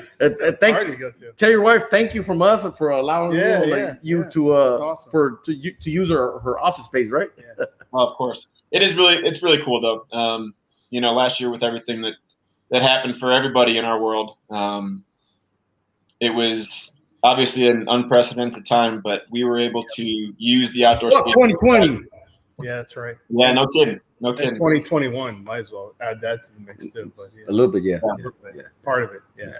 But we're thankful for the space that we have there, and we just took over the other property, the other building on our property, so that we can continue to do these kind of events and continue to have that kind of space that we can showcase in the ways that we are. So it's pretty fun. You start with the beer, and obviously Ryan is designing and brewing, and Paul's brewing world-class beer. But then if you come down to 209 Emmer Street in Longmont, Colorado, you're going to see something that you don't expect to see for a place that you're going to because you know about their beer.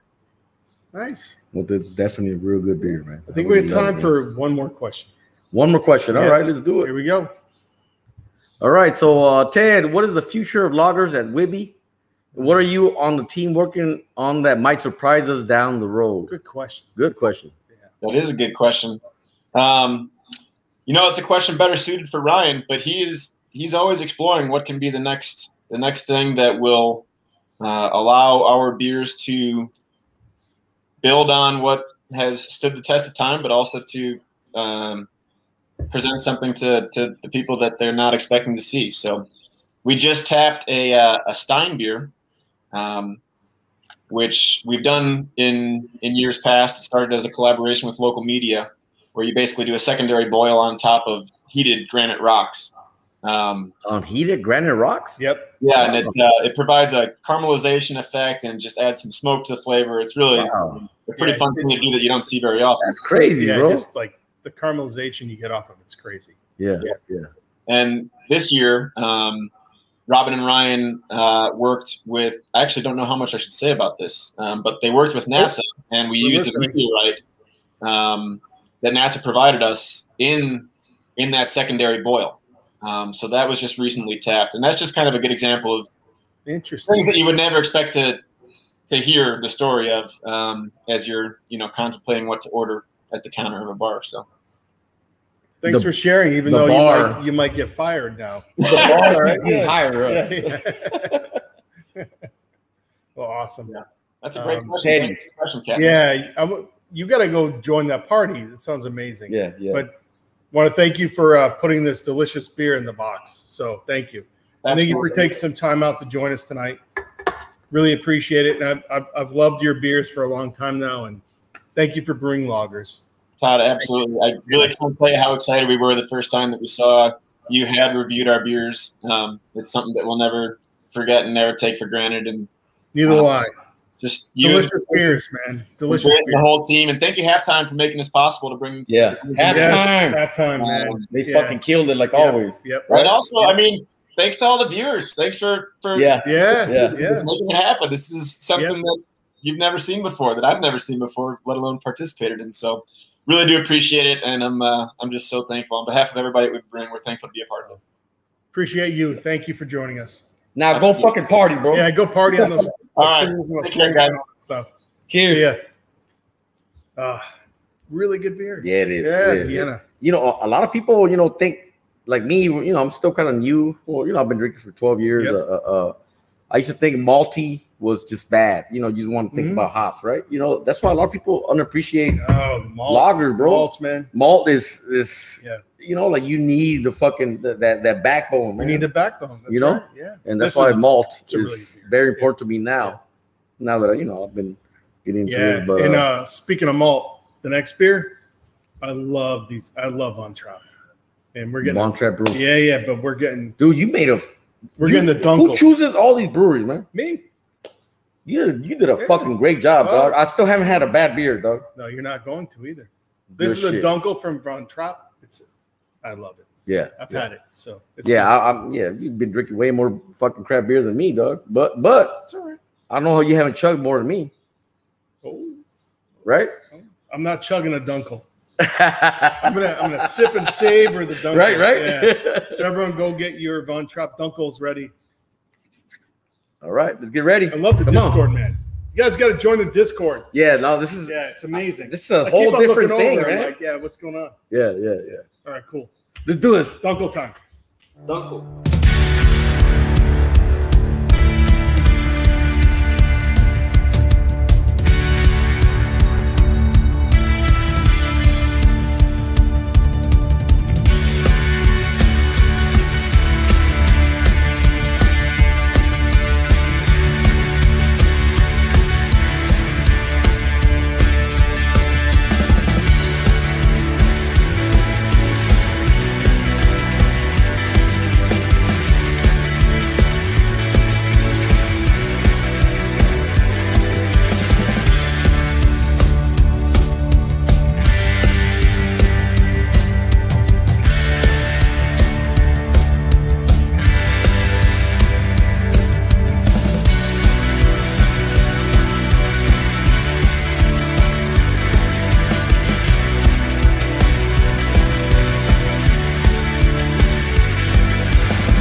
Jack.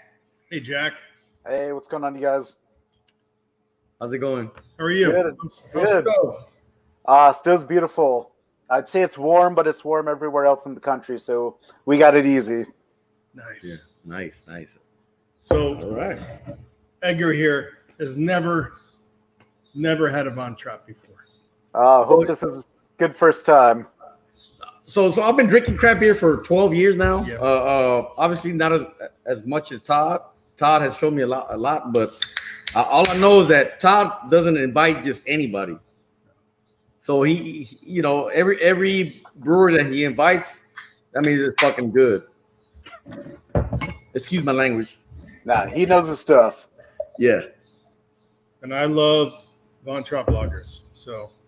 Oh, okay. That's a nice color here, man. Yeah. Dunkel time. Yeah, Dunkel. Yeah. Oh yeah. Just like so. Yeah. I mean, I don't know how deep you want to go, but explain for our viewers audience here. Yeah, our viewers. Yeah. Von Trapp. Give us a little breakdown on the history of Von Trapp and why lagers. Mm-hmm. Yeah, definitely. So I guess first off, thanks for everybody for coming to this. This is a really awesome opportunity to have lager drinkers around the world and country to, see what we're doing. And I wouldn't have thought this was possible 5-10 years ago, but this is such a great opportunity. So yeah, speaking of that, Von Trapp, they're a real family, inspired by the sound of music. I get a lot of friends and coworkers ask if it's a real thing, and yes, the family is real. Yeah. They live in Stowe, and I work with them, and they're great people. And we don't wake up and sing music every day, but it's part of the culture and part of what we do. But so yeah, the brewery started in 2010 up at the Lodge, in a little cafe, deli, bakery, just a small system, and then further expanded into a 50-barrel system after that. Wow! Down the road, so yeah, really. Yeah, Von Trapp. It sounds really as fuck. Yeah, Austrian as you can get. So everything we do is very traditional to the core. So we're not pulling any punches or doing anything crazy. We're just making clean, straight up Austrian German lagers, and that's our wheelhouse. That's what we're sticking to, and we're dedicated to that.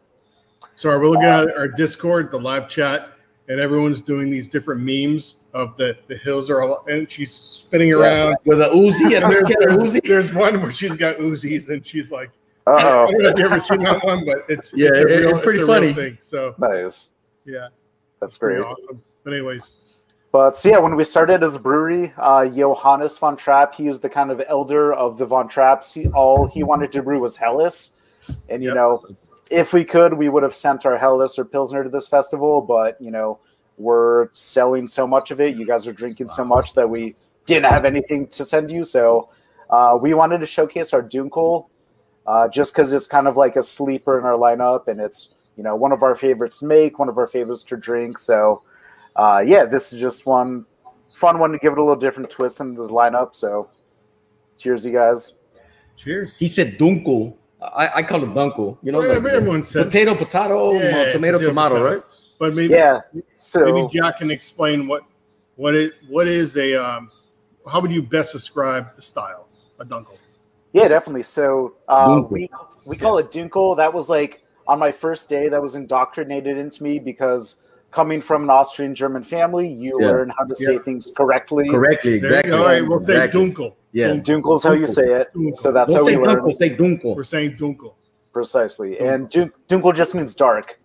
Dunkel was one of the original dark lagers of Munich and Bavaria, and it goes back centuries to just basic malt grains that are kilned over dark smoky fires and was refined over time. Yeah. But yeah, just easy drinking, crisp. Ours is 5.7%, 50 or 22 IBUs, and really we wanted to showcase the Munich malts, the Vienna malts. Have some bitterness, but keep it clean and just really make it crisp and drinkable. And yeah, just all around easy approachable beer.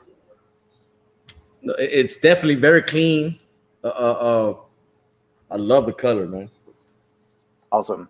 It has good head retention too as well. It does 5.7%. 5.7. Yep, 22 IBU. I love all the information on the can. Wow, very, very good, man. Awesome. Yeah, one of our favorite parts about this beer is that people think dark. They think like heavy, sweet. Right. Yeah. They think like stout or like yeah. Exactly. But for us, this is just like in the lineup of, again, like drinkable, crushable, sessionable, great with food, great for hanging out, and it's not going to destroy your palate. And yeah, just like balanced. All of our lagers are like balanced and clean and finish easy, and that's what we're going for. Yeah, I mean it's a super dry, clean. Yeah, but it's finish. Super clean though. It's not. You forget that it's dark. Yeah, you get it. You get the malt, of course, but you don't really. Well, it's not dark. It's like amber, like not dark. That's pretty dark. I mean, it's the darkest. I think it's the darkest beer we've had so far tonight. I think I'm darker. Natural beer. You know what? I like this fucking event better. I mean, personally, because of the lagers. Like lagers and pilsner has always been like unappreciated, bro. Oh, big time. Yeah. Especially so here in drinkable. America. Yeah. They're so approachable. Yeah, exactly. So speaking of approachable, what's your number one lager out of everything you do? What's the most? After COVID, Pilsner like just completely took off. Like we started with Helles as our flagship, and that's been number one for such a long time. But like our Pils just took off. Like it really switched around. Yeah, exactly. Really? Why? Yep. I don't know. I think just Pils has become more popular as a style. Sales helps. Yeah. And I think people recognize Pils more of a just like approachable style than Helles. Yeah. Helles might be more, drinkable, easy, but just Pils is out there. It's great. It's delicious. Picking my shades for the. They're making fun. Yeah, I just like to use shades, man. Sorry, man. Yeah. I'm sorry, brother. Go ahead. The Discord is so distracting. Yeah. That's good. We're like looking at you and hearing you, and then we have another monitor over here, and everyone's talking about the beer right now, which is a good thing. Nice. So, yeah. But this is definitely a real good beer, man, and I need to go visit these guys, man. Yeah, I mean, they're real good. Yeah, by all means, come visit. Yeah, I've had a ton of the beers. What's that one beer you guys make? It's the maple one. Maple Rauch. That beer is insane. Can you? We're not drinking it, but you got to talk about that beer for a second. That beer is insane. The Maple Rauch. It must have maple in it, right? It's also maybe smoke. Exactly. Yeah. So we kind of take inspiration from Schlenkerla Meritzen. We boost it up a little in body and ABV, and then we produce maple up on our property. So we take sap from the syrup we produce and then fuse it into the beer in the boil and conditioning with it. So picks up the sweetness, picks up the flavor, ferments it out a little, gives it that smokiness, and just like round, smooth, dark, roasty, smoky. It's delicious. It's one of your bigger beers that you do, and I know you do. Don't you do a big like a hoppy? Don't you do like an imperial, like a version of imperial, sort of like I don't know what, like lager, like hoppy lager as well? I forget we did a double IPL. It's out of our lineup now, but So the last time I had it was probably the last time I had it. Yep, which probably was I don't know how long. A couple of years ago, maybe. Like pre-COVID. Yeah, it was pre-COVID. Yeah. Yeah, that sounds about right. So now we're gonna be, instead of like A, B, and before cry B, C, and now it's gonna be like B, C. Well, before COVID. The before times. Before COVID. The before times. PC pre-COVID. Yeah. Pre-COVID. Yeah. But we've got some fun stuff coming out next year in 2022. Oh, I don't know if you've had a chance to have our Stowe style collaboration beer. Nope. It was our dry hopped Kolsch we did with Upper Pass. They're a local brewery up in Vermont. Okay. So what we're rolling out is a series of dry hop collaborations with breweries across the country. So, we're doing a dry hopped wheat beer, a dry hop Pils, dry hopped, Helles, something of that nature. All kind of under this moniker of like Stowe style, because you know, up in They're Stowe. all collaborations? Yeah, exactly. Oh, dry hop Mexican lager. Perfect. So, yeah. so I am Mexican, and I love lagers. Awesome. And you also, Mexican lager. You've also produced at least 2 Mexican lagers. Yeah. One we're gonna drink. But right now we're doing the Von Trapp. I'm trying to hook you in. They're doing collabs, man. Yeah, there you go. I mean, did you hear me earlier with Jack said the Destination LA? That was for you, bro. Well, anyways, we'll make it happen, bro. Yeah. We're not doing a dry hop Dunkel anytime soon, but you know, there'll be a gateway for you. That was messed up. That was a little fucked up, but it's all good, dog. No. Enjoy it as it is. Doesn't need dry hops. Exactly. This is a real good beer. This is a really good beer. Yeah. Awesome. Yeah, like again, we wanted dry hopping, dog.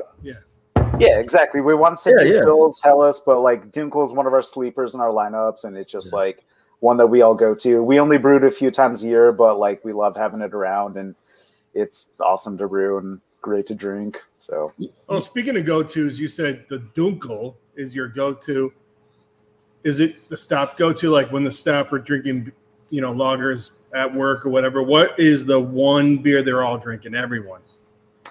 It's kind of a toss-up. I think Hellas, just because it's like our first and oldest beer, and it's like so like kind of ingrained in everybody to like drink Hellas. Von Trapp Hellas is what we make. Otherwise, I think our Vienna, that's kind of our secondary flagship that is also kind of a sleeper. It's just like subtly malty, subtly hoppy. The perfect like barbecue picnic beer, goes great with food. That's great as well. And the thing is, we don't make that many different beers, so you only have a handful to choose from. How many beers do you make every calendar year? How many, roughly?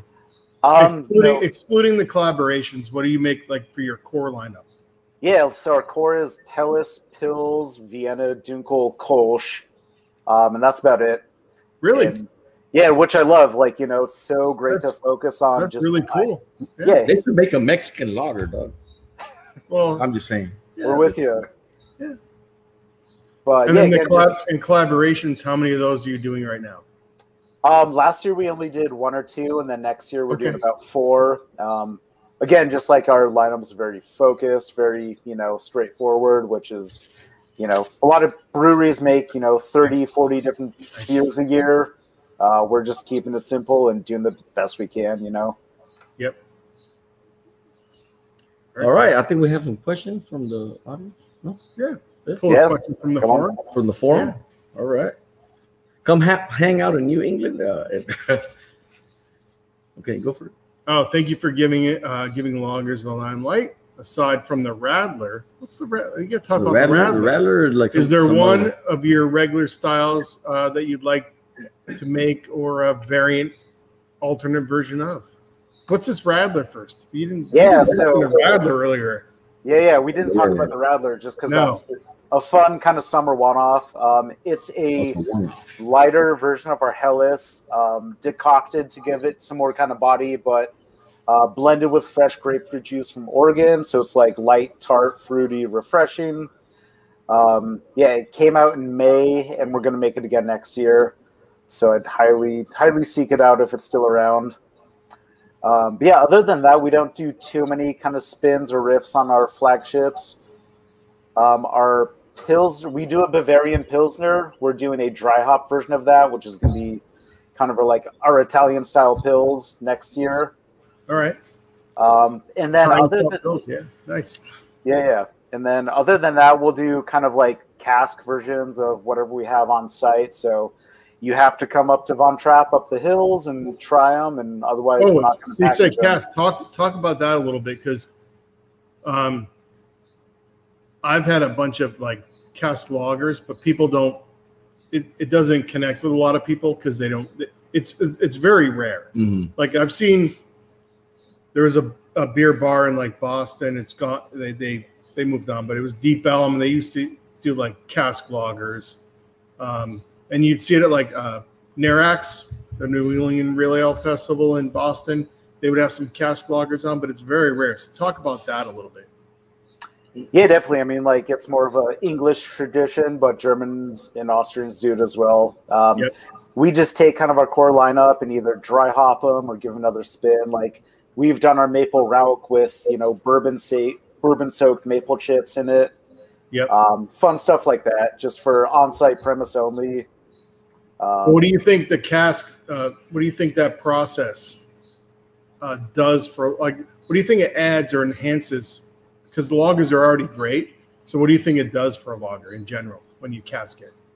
It just like gives it another dimension of like carbonation, flavor, body, mouthfeel. It's, you know, not making a totally different beer, just, you know, an accentuation of what it already is, and something new for drinkers, again, because like we only have 4 or 5 different beers, something else for customers to experience. That's crazy. They only make 4 or 5 beers, and you know, like a lot of these breweries, they just make like 30 a year, different types of beers. 30 a year. I mean, you get breweries like Other Half are doing.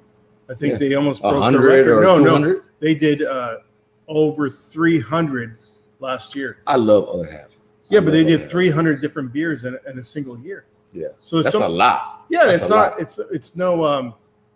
There's no right or wrong, but it's interesting to see one doing 300 or so different. You know. Yeah. And then one focusing on like less than a dozen.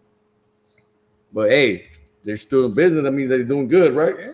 Well, I mean, that's kind of the thing we love, is that people keep coming back for Helles Pils, Vienna, Dunkel, and you know, we're ready to give them more. You know, I'm ready for more too, bro. Yeah, perfect. Speaking of more, we got another question from the forum. Okay, so this beer really stand out in the lineup tonight. It's awesome. I'd love to hear about lagering duration. Does your Dunkel lagering time take longer than your Helles? Or what is the advantage of longer lagering times? Good question. Yeah, that's an awesome question. So we give our lagering time for all of our beers a baseline of at least 30 days, 30 to 40 to 50, depending on, you know, where they're at in the process. But yeah, 30 to 40, you know, generally gets it done. Dunkel should, nice shirt, looking good. But yeah, again, like 30 days is the minimum we do. And we give our Oktoberfest longer time just because it's a, you know, bigger seasonal that we want to smooth out, clean up, and just be, you know, as, you know, ready as possible when it's time to release. Cool. This dude is cool as fuck. Yeah, I know. I like his red beard. We have to drink. Again, another person we have to drink lagers with at the source. Yeah, dude, yeah. That's what I want. I want to do. Like all fucking go to all the breweries that we just been drinking, man. We should just do that. We should just do a lager, like a travel, like a lager. Ooh, we could turn into it like a TV series. Dude, that'd be dope. There we go. We just go. All we focus on is visiting lager breweries. We would kill those guys that did the videos. What was it called? Punk. What was it called? That brewery, whatever. Those guys that used to make those. Oh, the Brewdog dude. Yeah. We'll kill those guys. Those guys are. We'll kill those guys, man. They're D-bags anyways. Yeah. They're off the air. Yeah. I think they've been canceled too on many levels, but whatever. So we got another question from the forum here. Yeah.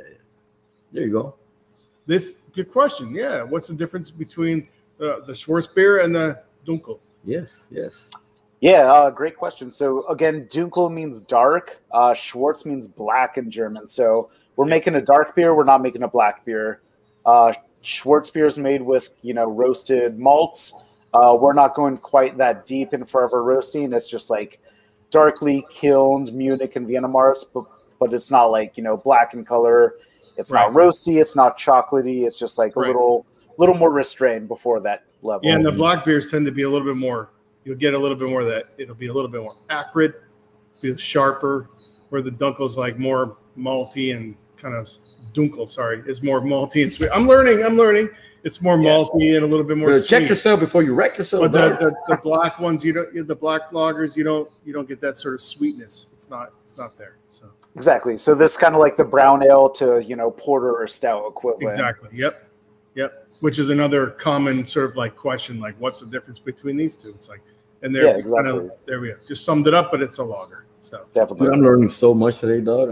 I'm so. No, it's great, isn't it? Seriously, lager is life. You'll learn everything you need to know. I realize now that I'm brewing is that lager. You can't fuck that shit up, man. Because you cannot. it's gonna, you're gonna fuck it up, and you're gonna fuck it up, man. And the lager will tell you messed up. Yeah, exactly. There's no hiding nothing. You're not gonna hide nothing. Yeah. So I think those are the hardest things to brew is a lager, bro, and a pilsner. 100%. Even more than pilsner is a lager.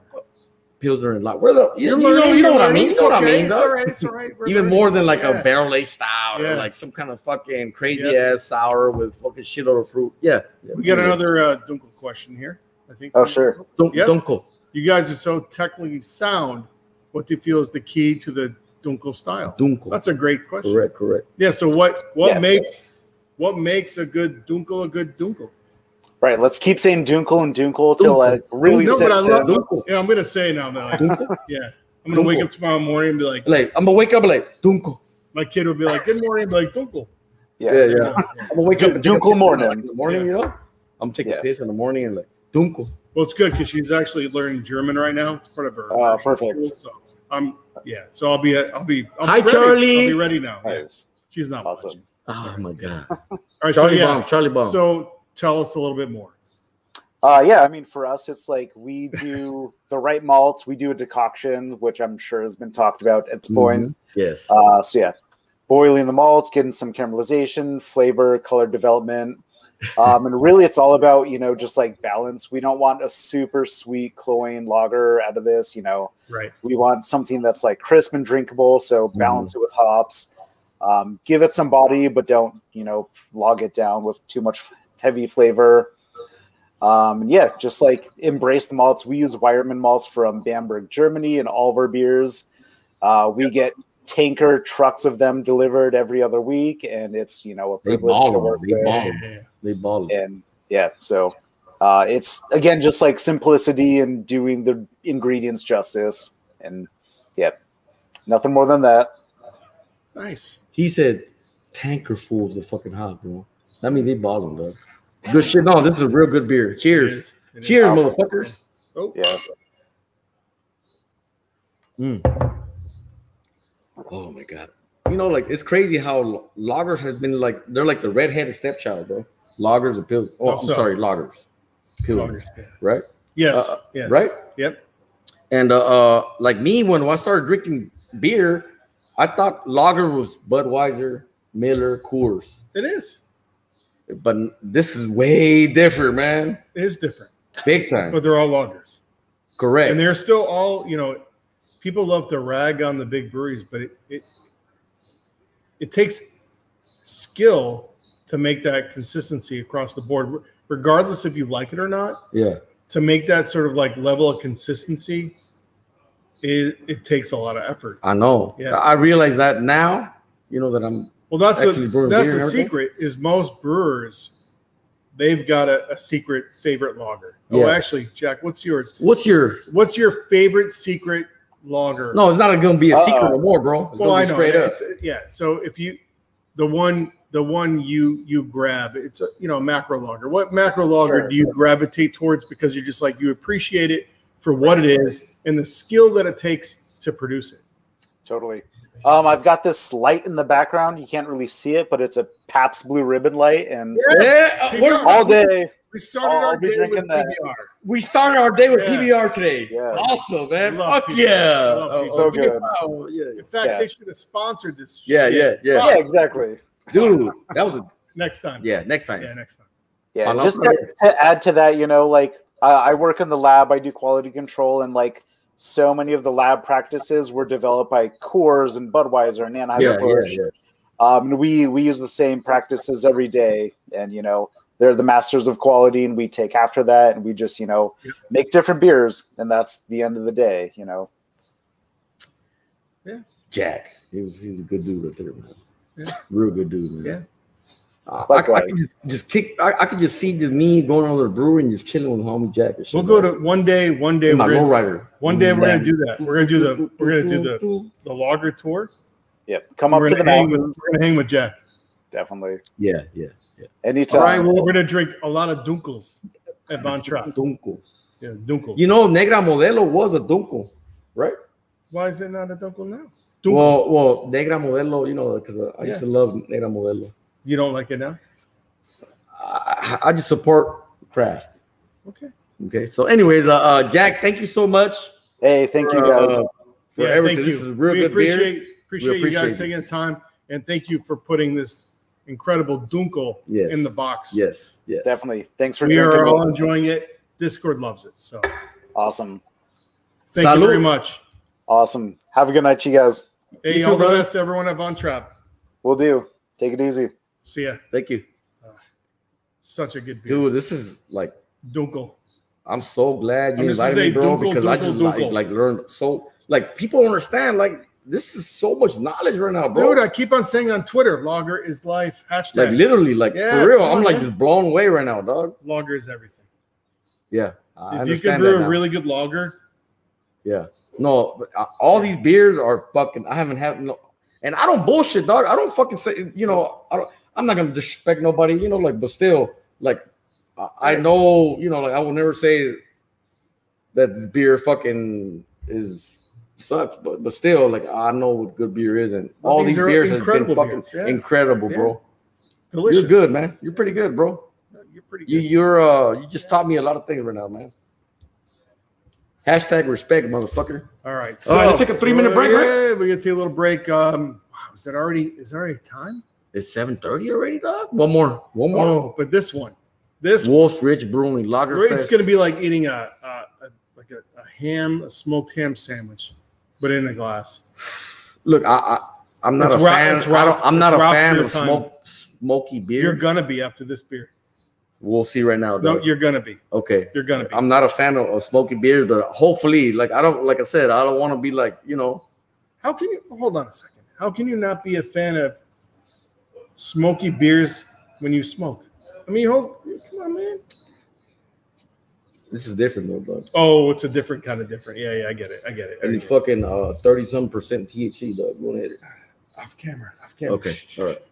Cheers, guys. Yeah. Get your Rauch.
Oh, profile. Yeah. Campfire bacon here.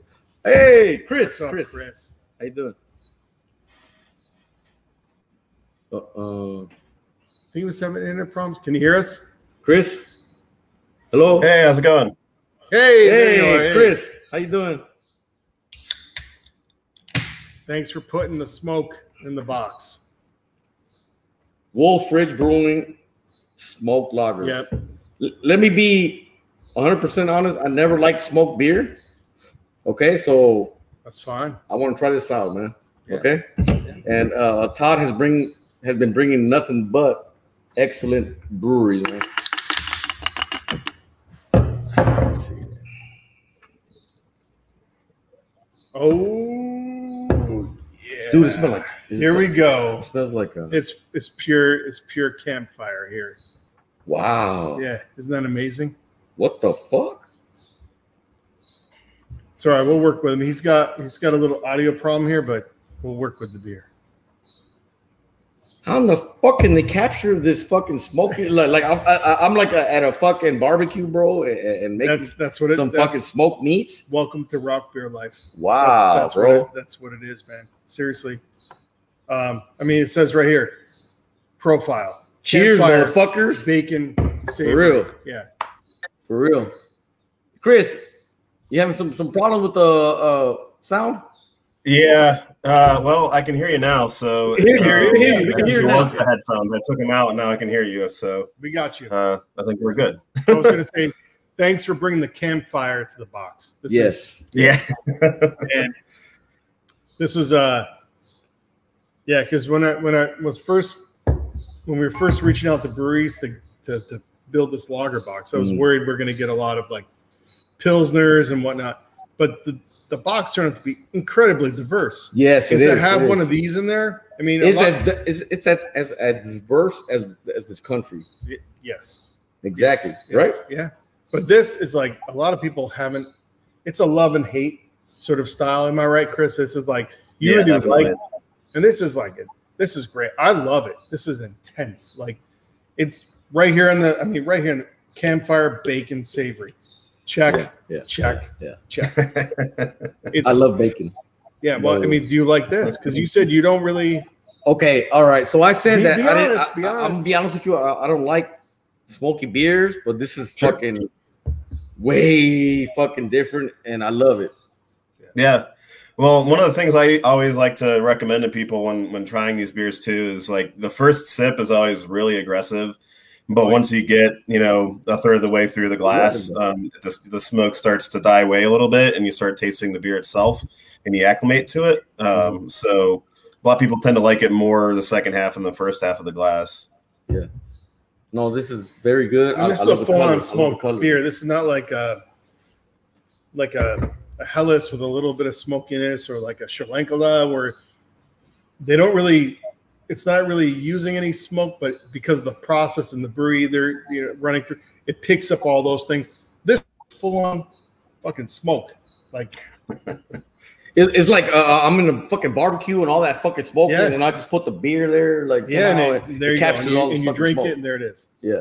No. Well, but this is real good though. But it's not like bad smoke because I have beers that are smoky that are, I don't like it.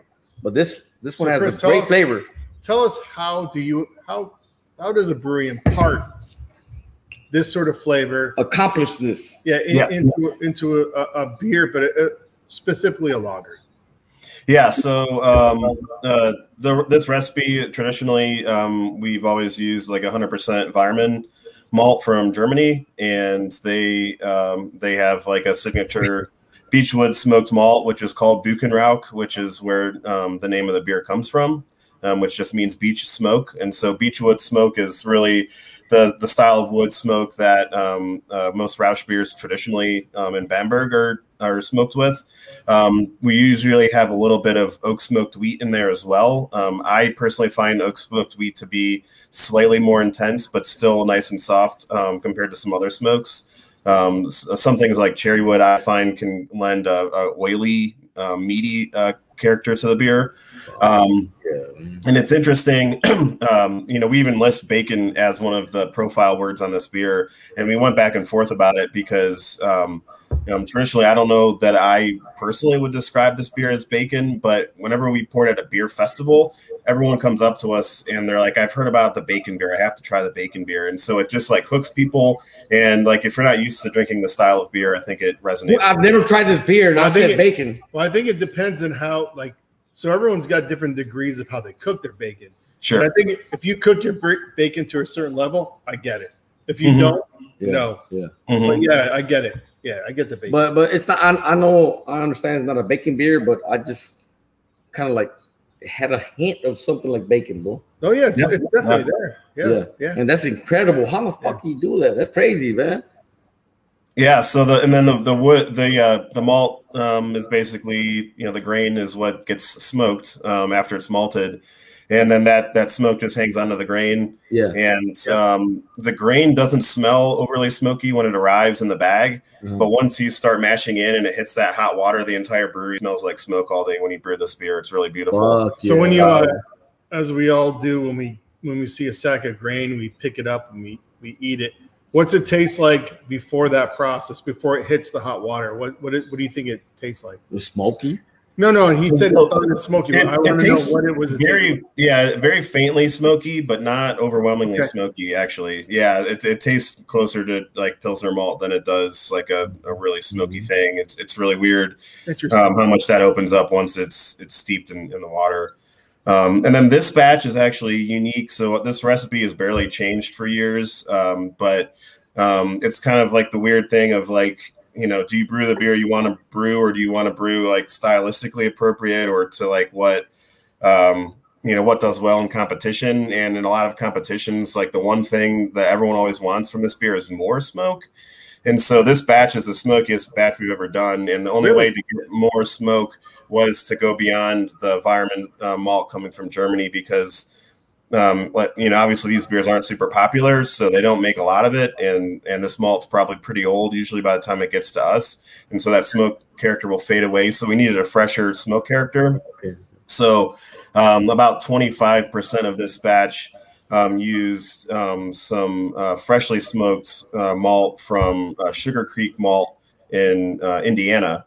And they smoked it a couple weeks before we brewed this beer. We used a few bags of their Beechwood smoked malt, but it's Indiana grown barley. And then there's also quite a few bags of pecanwood smoked Pilsner malt that they did special for us. So, and then that really fresh character really kind of helped. So I was going to ask, it was the difference, the time, or was it the type of, was it the variety of grain you got? Was it so, or was it both? I think it's both. Definitely the sheer freshness of it, and I don't know how you measure something like this, but depending on how they smoke it versus how Weyermann smokes it, Weyermann might not smoke it to the same intensity level that Sugar Creek did, but they know their stuff. If anyone's into smoked malts, well, it'll dissipate all ingredients like hops or whatever will dissipate over time. So, but Sugar Creek Malt, they do, like, if you go on their website, they have like 15 different types of smoked malts you can buy from them. They do all kinds of really cool, weird stuff. So they were talking to me about how they do like lavender smoked malt, and it brings out like really weird, like licorice characters out of the barley. So fun stuff to play around with, not in this beer, but in something else down the line, maybe. My wife loves those essential oils, and she does lavender oils. Yeah, what are you gonna you're gonna like rub some smoked beer on her back or something? Rub my back with some lavender IPA, lager, whatever. No, this is very, very good beer, man. And like I said, I don't like smoky beer. You know what? This is fucking good, man. Don't lie, man. Good, yeah.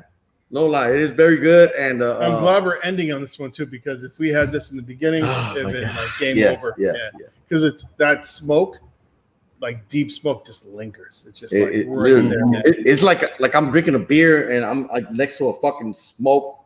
We're gonna after this one, we're gonna have to wash it down with a lot of other stuff. Yeah. So we got plenty of. But we're gonna do the post thing. Oh, we're gonna party, dog. The Discord, by the way, is exploding right now with people talking about this beer. They're like, bacon. They're just all smoke. So if you didn't like it, I saw a comment right there. Somebody said they didn't like it. You know what? They didn't? upgrade your palate, brother.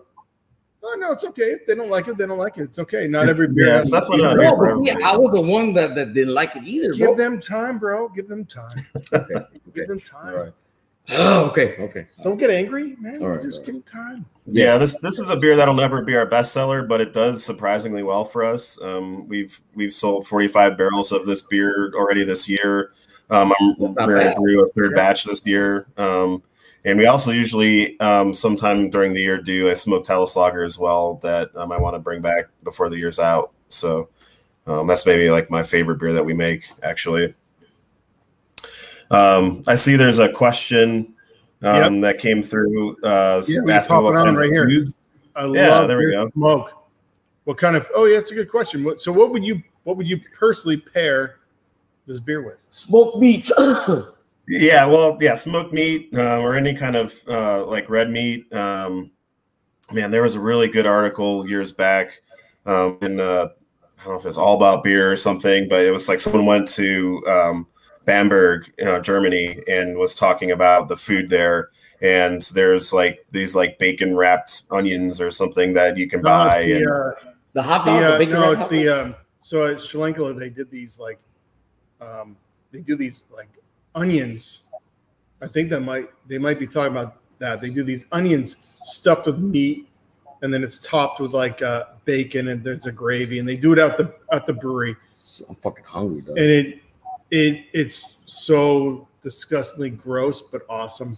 It's like it's just like this big onion stuffed with beef and bacon, and then they use the beer on it. Yes, so that would be something. Yeah, the looks are deceiving. I'll never. Bamberg onion. Yeah. Oh, Bamberg. Yeah. Bratwurst or some ribs. Really anything that is pretty full flavors. The other thing is you don't want a beer like this to overwhelm your dish. So if it's a more mild flavored food, this beer could actually overwhelm it. I could also see this. Not a great pairing. Carne asada. No, my god! I'd pair with some like if you're doing like a sort of like a trout, if you're doing like a complimentary thing, like a smoked trout, like a smoked trout pate or something. I'm getting a little fancy, but you know that. I don't know. But a good. It sounded like caviar to me, though. But even I've had these sort of beers like a smoked. They smoke cheese too. Smoked cheese, but a smoked trout. I'm thinking along those lines. I'd be all over it. That'd be so good. Yeah. So smoked Gouda, sharp cheddar. Oh my god, this with a smoked Gouda, forget it. Yeah, forget it. Oh, yeah. Cheers to you, brother, because for real, like this is fucking like I don't lie, man. I'm 100%, man. But like I said, I don't like smoked beer, but this beer, I do like. Yeah, and thanks because he reached out on BA. And that's the reason why he's in the box. So, well, cheers to you. Cheers, motherfucker. Yeah, no, this is. I'm just so glad we got one of these in the box. Very good, man. And the last one too. Perfect, man. Yep.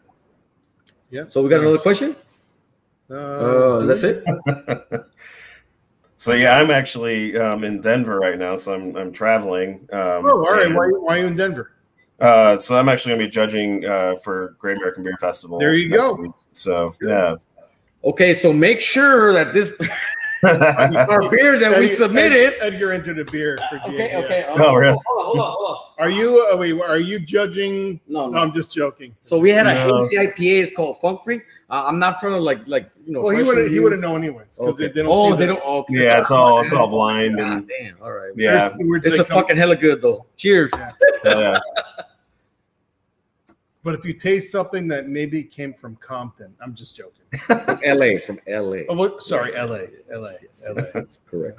Somewhere in LA. Somewhere. You would taste it because of the water, right? That's what we learned today. But we use RO because our water is fucking shitty. And we have to build really the fucking profile of the water and all that shit, man.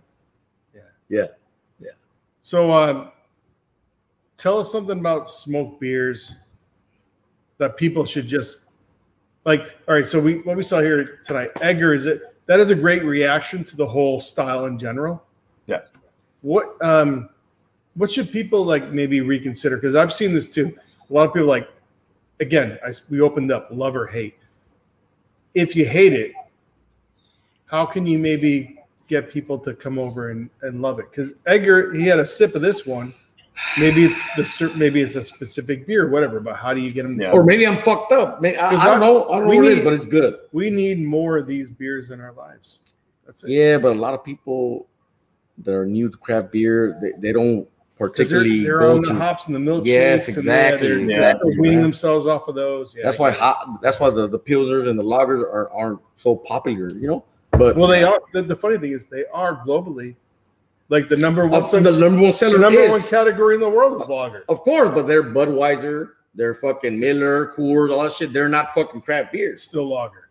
It's still a lager. Still lager. You're right. And it's where it's still lager. Yeah. But craft beer lager tastes way more better than fucking the other one. 100%. Yeah, I mean, yeah, it's all good. No, but no lie, I still, I still not all a little of bit them, Miller, yeah. a little bit of crush Miller. PBR all day. Yeah. I buy PBR. That was our first beer that we drank. I buy the 30 pack every week. Yeah. Anyways, Chris, real good beer. Yeah, for real. Yeah, thank you. Yeah, I think the biggest thing for people who aren't used to this style or who maybe don't like it is to have an open mind. Yes. And like I said earlier, give it half a glass before you like truly write it off, because that first sip, if you only take one sip and you're like, this is too much, and you put it back, then maybe you haven't acclimatized your palate to it yet. Yep. But then also try different ones, because it's definitely a style that not that many people make, and there are really bad ones out there that are like, they're so bad. Or, maybe you have some bad ones, yeah, and that's why I don't like fucking smoke beer. Yeah.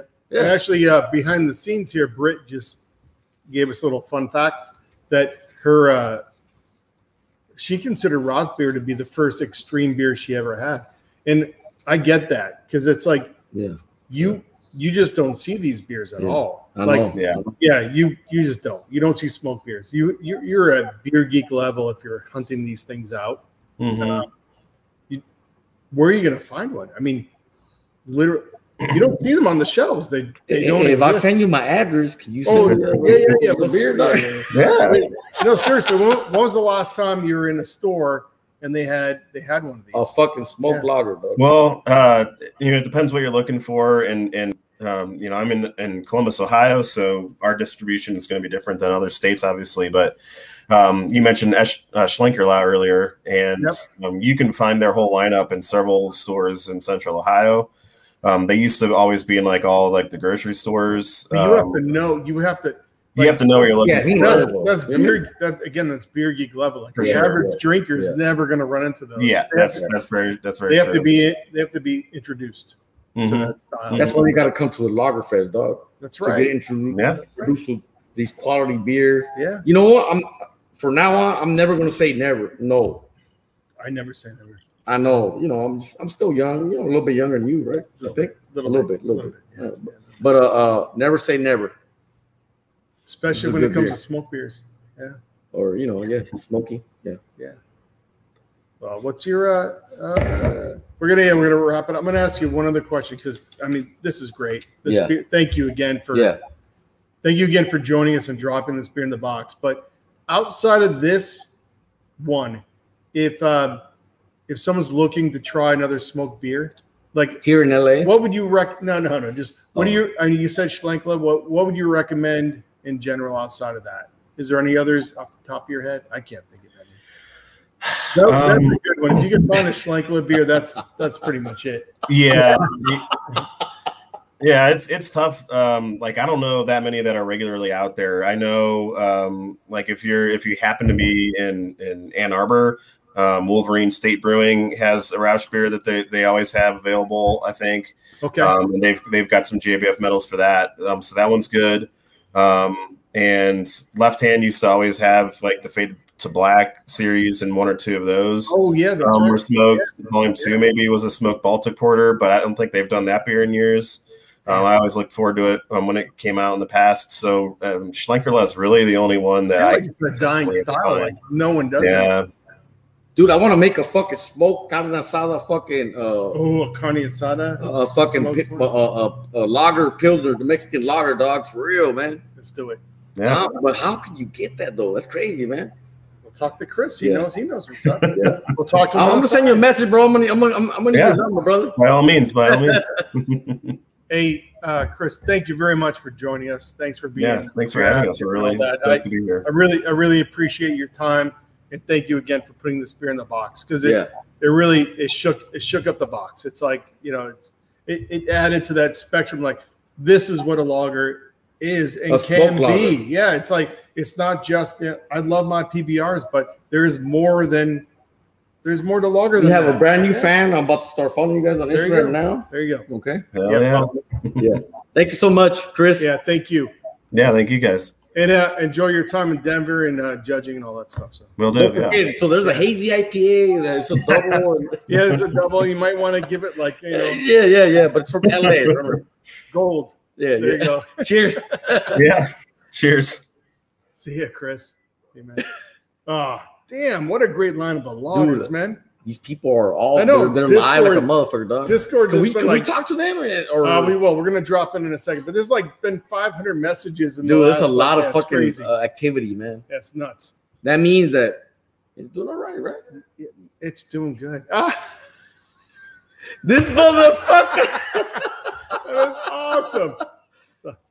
Summer. Hey, what the fuck? Oh man, that was dude. I'm the telling memes. You, dog. I'm telling you, dog. People love that shit, man. Yeah. Come on, the spectrum of lager is amazing.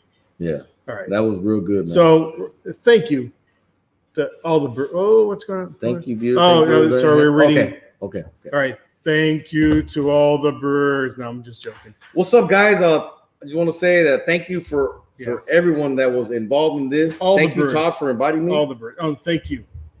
Thank you to Halftime. Thank you to Halftime. Britt, thank you, Britt. Yeah, thank you, Britt. Catherine, behind the scenes. Thank you. Every single person that bought a fucking ticket, man. Yep. Thank you guys so much, man. I can't wait to meet you guys in person. Because we're gonna be coming out, man. We are, As soon as all this bullshit is over with the fucking mask and everything, dog. Yeah, we're gonna party. We're gonna fucking party. Yeah. Like it's 2018, right? Because it started in 2019. I mean, whatever. Whatever works for you. Yeah. And hop over right now to Discord. We're going to be doing the post hangout for a little while, drinking some beers, voice only. So if you're in your PJs or why can't we be on video, dog? Because come on, man, video. Fuck videos, dog. Yeah. Zoom and stuff. Yeah. Just talk to motherfuckers. Yeah. Thank you very much for joining us. Thank you for drinking lagers. That's it, dude. I think people. I really love this fucking like. You know how the pandemic and everything. I like this type of festival, man. We should do another one, dog. We should do more. Yeah, we should. But it all depends on them. You know what I mean? But thanks again, man. Maybe we'll do a poll after this. We should do a poll, dog. Yeah. We'd be like, who wants to do more of these? There you go, dog. Let me see. Maybe we could actually get them to pick the style too. Be like, you know who you look like? That one dude from fucking Breaking Bad, bro. Breaking Bad? What's his name? The guy from Breaking Bad, dog. You know, he made that blue fucking meth shit. Yeah. What was it called? Yeah. We're gonna go to the Discord now. Adios. Yeah. Cheers, motherfuckers. Cheers, motherfuckers. That was good. Good.